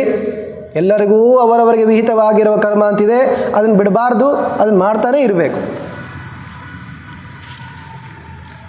ಸರ್ವಧರ್ಮಾನ್ ಪರಿತ್ಯಜ್ಯ ಮಾಮೇಕಂ ಶರಣಂ ವ್ರಜ ಅಹಂ ತ್ವಾ ಸರ್ವ ಪಾಪೇಭ್ಯೋ ಮೋಕ್ಷಯಿಷ್ಯಾಮಿ ಮಾ ಶುಚಃ. ಈ ಶ್ಲೋಕಕ್ಕೂ ಹಾಗೆ ಅರ್ಥ. ಸರ್ವಧರ್ಮಾನ್ ಪರಿತ್ಯಜ್ಯ, ಎಲ್ಲ ಬಿಟ್ಬಿಟ್ರಪ್ಪ, ದೇವರಿಗೊಬ್ಬ ಶರಣಾಗ್ರಿ. ಅಲ್ರಿ, ಪರಮಾತ್ಮನಿಗೆ ಶರಣಾಗೋದು ಅಂದ್ರೆ ಅವನು ಇದನ್ನು ವಿಧಾನ ಮಾಡಿದ್ದಾನೆ ಅಂತ ತಿಳಿದುಕೊಂಡು ಭಜನೆ ಮಾಡೋದೇ ಹೊರತು ಬೇರೆ ಯಾವುದೂ ಅಲ್ಲ. ಆದ್ದರಿಂದ ಸರ್ವಧರ್ಮಾನ್ ಪರಿತ್ಯಜ್ಯ ಅಂದರೆ ನಿನಗೆ ವಿಹಿತವಾಗದೇ ಇರುವ ಎಲ್ಲ ಧರ್ಮಗಳನ್ನು ಕೂಡ ಬಿಟ್ಟು ಅಂತ ಒಂದರ್ಥ. ಈ ಧರ್ಮಗಳಿಂದ ಬರುವಂತಹ ಏನು ಚಿಕ್ಕ ಚಿಕ್ಕ ಫಲಗಳಿವೆ ಇವುಗಳನ್ನು ಬಿಟ್ಟು ನನ್ನೊಬ್ಬನನ್ನೇ ಶರಣಾಗು ಅಂತ ಹೀಗರ್ಥ ಇದೆ. ಹೊರತು ಎಲ್ಲ ಹೇಳ್ಕೊಂಡು ಬಿಟ್ಟು ಕೊನೆಗೆ ಈ ಹೊಳೆಯಲ್ಲಿ ಹುಂಚೆಂಟ್ರೊಳದಾಗೆ ನಿಂಗೇನು ಬೇಕಾದ್ರೂ ಮಾಡ್ಕೊ ಅಂತ ಅಂದ್ಬಿಟ್ಟ ಕೃಷ್ಣ ಅಂತ ಹೇಳಿಕ್ಕೆ ಹೋಗಬೇಡಿ. ಇಲ್ಲಿ ಹೇಳಿದ್ದೆಲ್ಲವನ್ನೂ ಮಾಡಲೇಬೇಕು. ಇದಂ ತೇ ನಾತಪಸ್ಕಾಯ ನಾಭಕ್ತಾಯ ಕದಾಚನ ನಚಾಶುಶ್ರೂಷವೇ ವಾಚ್ಯಂ ನಚ ಮಾಂ ಯೋಭ್ಯಸೂಯತಿ. ಇಂತಹ ಉತ್ತಮವಾಗಿರುವಂತಹ ಗೀತೆಯನ್ನು ಯಾರು ತಪಸ್ಸನ್ನು ಪಡೆಯದೇ ಇದ್ದಾರೋ, ಯಾರು ನನ್ನ ಭಕ್ತರಲ್ವೋ, ಯಾರು ನನ್ನ ಸೇವೆ ಮಾಡಬೇಕು ಅಂತ ಅಂದ್ಕೊಳ್ಳಲ್ವೋ, ಯಾರಿಗೆ ನನ್ನ ಕಂಡ್ರೆ ಅಸೂಯೆ ಇದೆಯೋ ಅವ್ರ ಮುಂದೆ ಹೇಳಬೇಡಿ. ಆದರೆ ಯಾರು ನನ್ನ ಭಕ್ತರಲ್ಲಿ ಈ ವಿಚಾರವನ್ನು ಹೇಳ್ತಾರೆ, ಇದಂ ಪರಮಂ ಗುಹ್ಯಂ ಮಗ್ಭಕ್ತೇಷು ಅಭಿದಾಸ್ಯತಿ ಭಕ್ತಿಂ ಮಯಿ ಪರಾಂ ಕೃತ್ವ ಮಾಮೇ ವೇಷಸ್ಯ ಅಸಂಶಯ. ನನ್ನ ಭಕ್ತರಲ್ಲಿ ಯಾವ ಈ ವಿಚಾರಗಳನ್ನು ಆ ಒಬ್ಬ ವ್ಯಕ್ತಿ ತಿಳಿಸ್ಕೊಡ್ತಾನೋ ಅವನು ನನಗೆ ಬಹಳ ಪ್ರಿಯ, ಅವನು ನನ್ನನ್ನು ಹೊಂದುತ್ತಾ ಇದ್ದಾನೆ. ನಚ ತಸ್ಮಾನ್ ಮನುಷ್ಯೇಷು ಕಶ್ಚಿನ್ಮೇ ಪ್ರಿಯಕೃತ್ತಮಃ ಭವಿತಾ ನಚ ಮೇ ತಸ್ಮಾದನ್ಯ ಪ್ರಿಯತರೋ ಭುವಿ. ಇವನಿಗೆ ಸಮಾನನಾಗಿರುವಂತಹ ಪ್ರಿಯನಾದ ವ್ಯಕ್ತಿ ಬೇರೆ ಯಾರೂ ಇಲ್ಲ ನನಗೆ. ನಾನು ಹೇಳಿರುವ ಈ ಸಂದೇಶವನ್ನು ಜಗತ್ತಿಗೆ ಯಾರು ಕೊಡ್ತಾ ಇದ್ದಾರೋ, ಯಾರು ಹೇಳ್ತಾ ಇದ್ದಾರಲ್ಲ ಅವರು ನನಗೆ ಬಹಳ ಪ್ರಿಯ. ಯಾರು ಅಧ್ಯಯನ ಮಾಡ್ತಾ ಇದ್ದಾರೋ, ಈ ಸಂವಾದವನ್ನು ಯಾರು ಕೇಳ್ತಾ ಇದ್ದಾರೋ ಅವರೆಲ್ಲರಿಗೂ ಕೂಡ ನಾನು ಪ್ರಸನ್ನ ಆಗ್ತೇನೆ. ನನಗೂ ಅವ್ರು ಕಂಡ್ರೆ ಇಷ್ಟ, ನನ್ನ ಪ್ರೇಮಾಸ್ಪದರು. ಹೀಗೆ ಪರಮಾತ್ಮ ಹೇಳ್ತಾನೆ, ಅರ್ಜುನ ನಷ್ಟೋ ಮೋಹ ಸ್ಮೃತಿರ್ಲಬ್ಧ. ನನಗೆಲ್ಲ ವಿಧವಾಗಿರುವಂತಹ ಅಜ್ಞಾನ ಹೋಗಿದೆ ಸ್ವಾಮಿ. ನೀನು ಹೇಳಿದ ಹಾಗೆ ನಿನ್ನ ಪ್ರಸಾದದಿಂದಲೇ ನಾನು ಇವಾಗ ಎದ್ದು ನಿಂತಿದ್ದೇನೆ. ನನಗೆಲ್ಲ ಸಂದೇಹವೂ ಕೂಡ ಹೋಗಿದೆ. ಕರಿಷ್ಯೇ ವಚನಂ ತವ, ನೀನು ಹೇಳಿದ್ದನ್ನು ಮಾಡ್ತೀನಿ ಸ್ವಾಮಿ ಅಂತ ಅರ್ಜುನ ಹೇಳಿದ. ಸಂಜಯನಿಂದ ಪ್ರಾರಂಭ ಆಗಿತ್ತು. ಸಂಜಯನೇ ಉಪದೇಶ ಮಾಡಲಿಕ್ಕೆ ಪ್ರಾರಂಭ ಮಾಡಿದ್ದ. ಸಂಜಯ ಕೊನೆಗೆ ಮಾತಾಡ್ತಾನೆ, ಇತ್ಯಹಂ ವಾಸುದೇವಸ್ಯ ಪಾರ್ಥಸ್ಯ ಚ ಮಹಾತ್ಮನಃ ಸಂವಾದಂ ಇಮಂ ಅಶ್ರೌಷಂ ಅದ್ಭುತಂ ರೋಮಹರ್ಷಣಂ. ಅರ್ಜುನ ಮಹಾಜ್ಞಾನಿ ರೀ, ಆದರೆ ಸಂಜಯ ನೋಡಿ ಎಷ್ಟು ಪುಣ್ಯವಂತ. ಇವನಿಗೆ ವಿಶ್ವರೂಪ ದರ್ಶನ ಆಗಿದೆ. ಎಲ್ಲವನ್ನೂ ಕೂಡ ನೋಡ್ಕೊಂಡು ಬಂದಿದ್ದಾನೆ ವ್ಯಾಸರ ಅನುಗ್ರಹದಿಂದ. ಇಲ್ಲೇ ಕೂತ್ಕೊಂಡೇನೆ ಹೇಳಲಿಲ್ಲ, ನೋಡಲಿಲ್ಲ, ಅವನು ಅಲ್ಲೇ ಹೋಗಿದ್ದಾನೆ. ಅಲ್ಲಿ ಹೋದರೂ ಎಲ್ಲ ಕಾಣಬೇಕಲ್ಲ, ಅದಕ್ಕೆ ದಿವ್ಯ ದೃಷ್ಟಿ ಕೊಟ್ಟಿರೋದು. ಅದರ ಫಲರಾಗಿ ನಾನು ಈ ಸಂವಾದವನ್ನು ಕೇಳಿದ್ದೇನೆ. ರೋಮಹರ್ಷಣಂ, ರೋಮಾಂಚನವಾಗುವ ರೀತಿಯಲ್ಲಿ ಈ ಅದ್ಭುತವಾಗಿರುವಂತಹ ಸಂಭಾಷಣ ಅರ್ಜುನಂದು ಕೃಷ್ಣಂದು. ವ್ಯಾಸಪ್ರಸಾದಾತ್ ಶ್ರುತವಾನ್ ಏತದ್ಗುಹ್ಯಮಹಂ ಪರಂ ಯೋಗಂ ಯೋಗೇಶ್ವರಾತ್ ಕೃಷ್ಣಾತ್ ಸಾಕ್ಷಾತ್ ಕಥಯತ ಸ್ವಯಂ. ಇದು ನನ್ನ ಗುಣ ಅಲ್ಲಪ್ಪ ರಾಜ, ವ್ಯಾಸರು ನಿಮ್ಮಪ್ಪ ನನ್ನ ಮೇಲೆ ಮಾಡಿರುವಂತಹ ಅನುಗ್ರಹ, ಅವನ ಅನುಗ್ರಹದಿಂದ ನಾನು ಕೇಳಿರೋದು. ನನಗೆ ಇನ್ನೂ ಆ ಪರಮಾತ್ಮನ ವಿಶ್ವರೂಪವನ್ನು ನೋಡಿದರೆ ಮೈ ರೋಮಾಂಚನ ಆಗ್ತದೆ. ಧೃತರಾಷ್ಟ್ರ, ನೀನು ನೋಡಿದ್ದೀಯ. ಧೃತರಾಷ್ಟ್ರ ಒಮ್ಮೆ ಕಣ್ಣು ತೆಗೆದಿದ್ದು. ಕೃಷ್ಣ ದಿವ್ಯ ದೃಷ್ಟಿಯನ್ನು ಕೊಟ್ಟು ಹಿಂದೆ ಹೇಳಿದ್ವಿ ನೋಡಿ ಉದ್ಯೋಗ ಪರ್ವದಲ್ಲಿ, ಇಡೀ ಜನ್ಮದಿಂದ ಒಂದು ದಿವಸವೂ ಕಣ್ಣು ತೆಗೆದಿಲ್ಲ, ಅಂದರೆ ನೋಡಿಲ್ಲ, ಮುಂದೂ ತೆಗೆಯಲ್ಲ ಅವನು. ಒಂದು ವೇದವ್ಯಾಸ ದೇವರು ಕೊಡ್ತಾರೆ, ಅದು ಬೇರೆ ವಿಚಾರ. ಮತ್ತು ಕೃಷ್ಣನ ವಿಶ್ವರೂಪ ದರ್ಶನಕ್ಕೆ ಅಂತ ಕೃಷ್ಣ ಕಣ್ಣನ್ನು ಕೊಟ್ಟ. ಕೃಷ್ಣನ ದರ್ಶನವನ್ನು ಮಾಡಿಕೊಂಡ. ನಿನ್ನ ಮಕ್ಕಳ ಕಡೆ ನೋಡು ಅಂದ ಕೃಷ್ಣ. ಬ್ಯಾಡ ಸ್ವಾಮಿ, ಕಣ್ಣು ಕೊಟ್ಟು ಬ್ಯಾಡ ತೆಗೆದುಬಿಡು ಅಂತಂದ. ಮತ್ತೆ ಕೂಡನನ್ನಾಗಿ ಮಾಡಿದರು. ವಿಶ್ವರೂಪ ದರ್ಶನವನ್ನು ಧೃತರಾಷ್ಟ್ರನು ಮಾಡಿಕೊಂಡಿದ್ದಾನೆ. ಈ ವಿಶ್ವರೂಪವನ್ನು ಅರ್ಜುನನಿಗೆ ತೋರಿಸೋ ಕಾಲಕ್ಕೆ ನಾನು ನೋಡಿದ್ದೀನಪ್ಪ, ನನ್ನ ಮೈ ರೋಮಾಂಚನ ಆಗ್ತದೆ. ತಚ್ಚ ಸಂಸ್ಮೃತ್ಯ ರೂಪಂ ಅತ್ಯದ್ಭುತಂ ಹರೇಹೇ. ಅತ್ಯದ್ಭುತವಾಗಿರುವಂತಹ ರೂಪ ಇದು. ಇನ್ನು ಸ್ಮರಿಸಿಕೊಂಡ್ರೆ ಮೈ ರೋಮಾಂಚನ ಆಗ್ತದೆ ಪುನಃ ಪುನಃ. ಅದಕ್ಕೆ ಒಂದು ಮಾತು ಹೇಳ್ತೀನಿ ನನಗೆ, ಯತ್ರ ಯೋಗೇಶ್ವರ ಕೃಷ್ಣ ಯತ್ರ ಪಾರ್ಥೋ ಧನುರ್ಧರ ತತ್ರ ಶ್ರೀಹಿ ವಿಜಯೋ ಭೂತಿ ಧ್ರುವ ನೀತಿರ್ಮತಿರ್ಮಮ. ಯಾವ ಸೇನೆಯಲ್ಲಿ ಕೃಷ್ಣ ಇದ್ದಾನೆ, ಧನುರ್ಧಾರಿಯಾಗಿ ಅರ್ಜುನ ಇದ್ದಾನೆ, ಅಲ್ಲಿಯೇ ಉತ್ತಮವಾಗಿರುವಂತಹ ಸಂಪತ್ತಿದೆ, ಅಲ್ಲಿಯೇ ಉತ್ತಮವಾಗಿರುವಂತಹ ರಾಜ್ಯ ಸಿರಿ ಇದೆ, ಅಲ್ಲಿಯೇ ಉತ್ತಮವಾಗಿರುವಂತಹ ನೀತಿ ಇದೆ ಅಂತ ನನಗೆ ನಿಶ್ಚಿತವಾಗಿದೆ ಅಂತ ಸಂಜಯ ನುಡಿತಾ ಇದ್ದಾನೆ. ಹೀಗೆ ಭಗವದ್ಗೀತೆಯಲ್ಲಿ ಬರುವಂತಹ ಅನೇಕ ಪ್ರಮೇಯಗಳ ಮಧ್ಯಗಳಲ್ಲಿ ಕೆಲವು ಪ್ರಮೇಯಗಳ ಯಥಾಮತಿಯಾಗಿರುವಂತಹ ಕಿಂಚಿತ್ ಅನುವಾದವನ್ನು ನಾವು ಮಾಡಿದ್ದೇವೆ. ಇದೇ ಗೀತೆಯಲ್ಲಿಯೇ ಹೇಳಿದಂತೆ ಯಾರು ಈ ಗುಹ್ಯತಮವಾಗಿರುವಂತಹ ಗೀತೆಯ ವಿಚಾರಗಳನ್ನು ನನ್ನ ಭಕ್ತರಿಗೆ ಅಂತ ಹೇಳ್ತಾರೋ ಅಂತಹ ವ್ಯಕ್ತಿಯ ಮೇಲೆ ನಾನು ಬಹಳ ಪ್ರಸನ್ನ ಆಗ್ತೇನೆ. ಅವನಿಗೆ ಸಮಾನನಾಗಿರುವಂತಹ ಮತ್ತೊಬ್ಬ ನನಗೆ ಪ್ರೀತಿಯನ್ನು ಉಂಟು ಮಾಡಿದಂತಹ ವ್ಯಕ್ತಿನೇ ಇಲ್ಲ ಅಂತ ಹೇಳಿದ್ದಾರಲ್ಲ, ಅಂತಹ ಪರಮಾತ್ಮನಿಗೆ ಪ್ರಿಯರಾಗಿರುವ ಭಕ್ತಾಗ್ರೇಸರರಾಗಿರುವಂತಹ ಶ್ರೀಮದ್ ರಘುತ್ತಮ ತೀರ್ಥ ಶ್ರೀಪಾದಂಗಳವರ ಆರಾಧನಾ ಮಹೋತ್ಸವ ಇವತ್ತು. ಪರಮಾತ್ಮನ ಆಜ್ಞೆಯನ್ನು ಪಡೆದು ಮಧ್ವಾಚಾರ್ಯರು ಅವತಾರವನ್ನು ಮಾಡಿದ್ದಾರೆ. ಗೀತೆಗೆ 2 ವಿಶಿಷ್ಟ ವ್ಯಾಖ್ಯಾನವನ್ನು ಮಾಡಿದ್ದಾರೆ. ಶ್ರೀಮದ್ ರಘುತ್ತಮ ತೀರ್ಥ ಶ್ರೀಪಾದಂಗಳವರು ಕೂಡ ಈ ಗೀತೆಗೆ ಭಾವಬೋಧ ಎನ್ನುವ ನಾಮದಿಂದ ವ್ಯಾಖ್ಯಾನವನ್ನು ಮಾಡಿದ್ದಾರೆ. ಅದಕ್ಕೆ ಪರಮಾತ್ಮ ಅವರ ಮೇಲೆ ಎಷ್ಟು ಪ್ರಸನ್ನನಾದ, ಪರಮಾತ್ಮನಿಗೆ ಎಷ್ಟು ಬೇಕಾದವರು ಈ ರಘುತ್ತಮ ತೀರ್ಥರು ಅಂದರೆ ಇವರ ಸಂತಾನವೇ ಇಡೀ ಟಿಪ್ಪಣಿಕಾರರ ವಂಶ.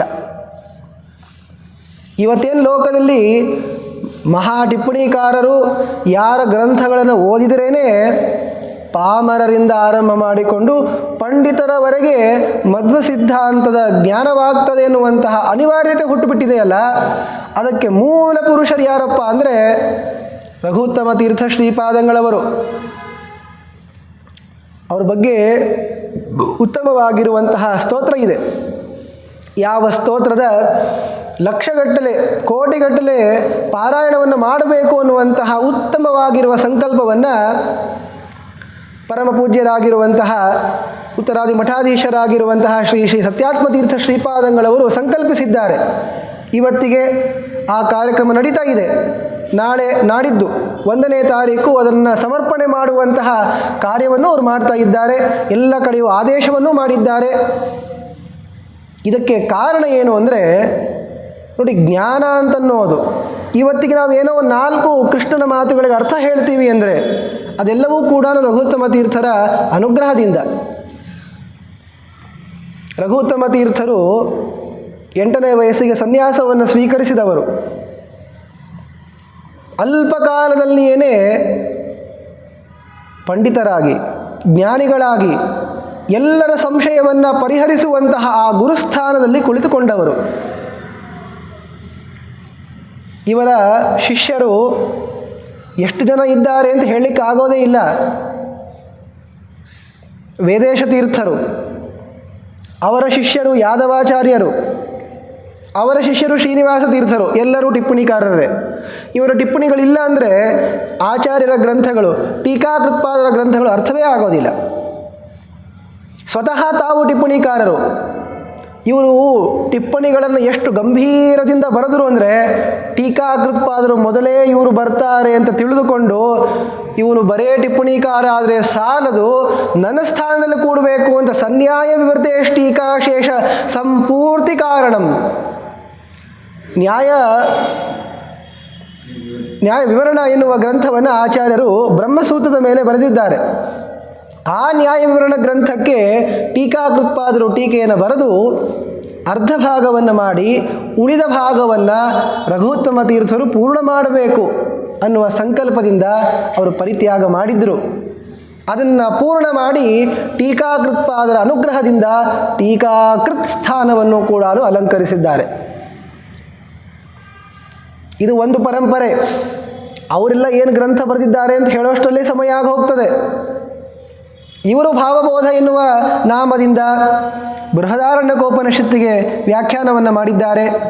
ತತ್ವಪ್ರಕಾಶಿಕ ಭಾವಬೋಧ, ನ್ಯಾಯ ವಿವರಣಕ್ಕೆ ಭಾವಬೋಧ ಎನ್ನುವಂತಹ ಟೀಕಾ ಟಿಪ್ಪಣಿ ಎರಡೂ ಅದು. ಈಗಾಗಲೇ ಹೇಳಿದಂತೆ ಗೀತಾಭಾಷ್ಯ ಪ್ರಮೇಯ ದೀಪಿಕಾ ಭಾವಬೋಧ. ಇನ್ನು ಅನುಪಲಬ್ಧ ಅಂತ ಇಲ್ಲಿ ತನಕ ಇದ್ವು. ಇವತ್ತು ನಾಳೆ ನಾಡಿದು ಮತ್ತೆ ಇಲ್ಲಿ ತನಕ ಸಿಗದೇ ಇರುವಂತಹ ಅನುವ್ಯಾಖ್ಯಾನಕ್ಕೂ ಕೂಡ ಅವರು ವ್ಯಾಖ್ಯಾನವನ್ನು ಮಾಡಿದ್ದಾರೆ. ಅದು ಉಪಲಬ್ಧವಾಗಿದೆ.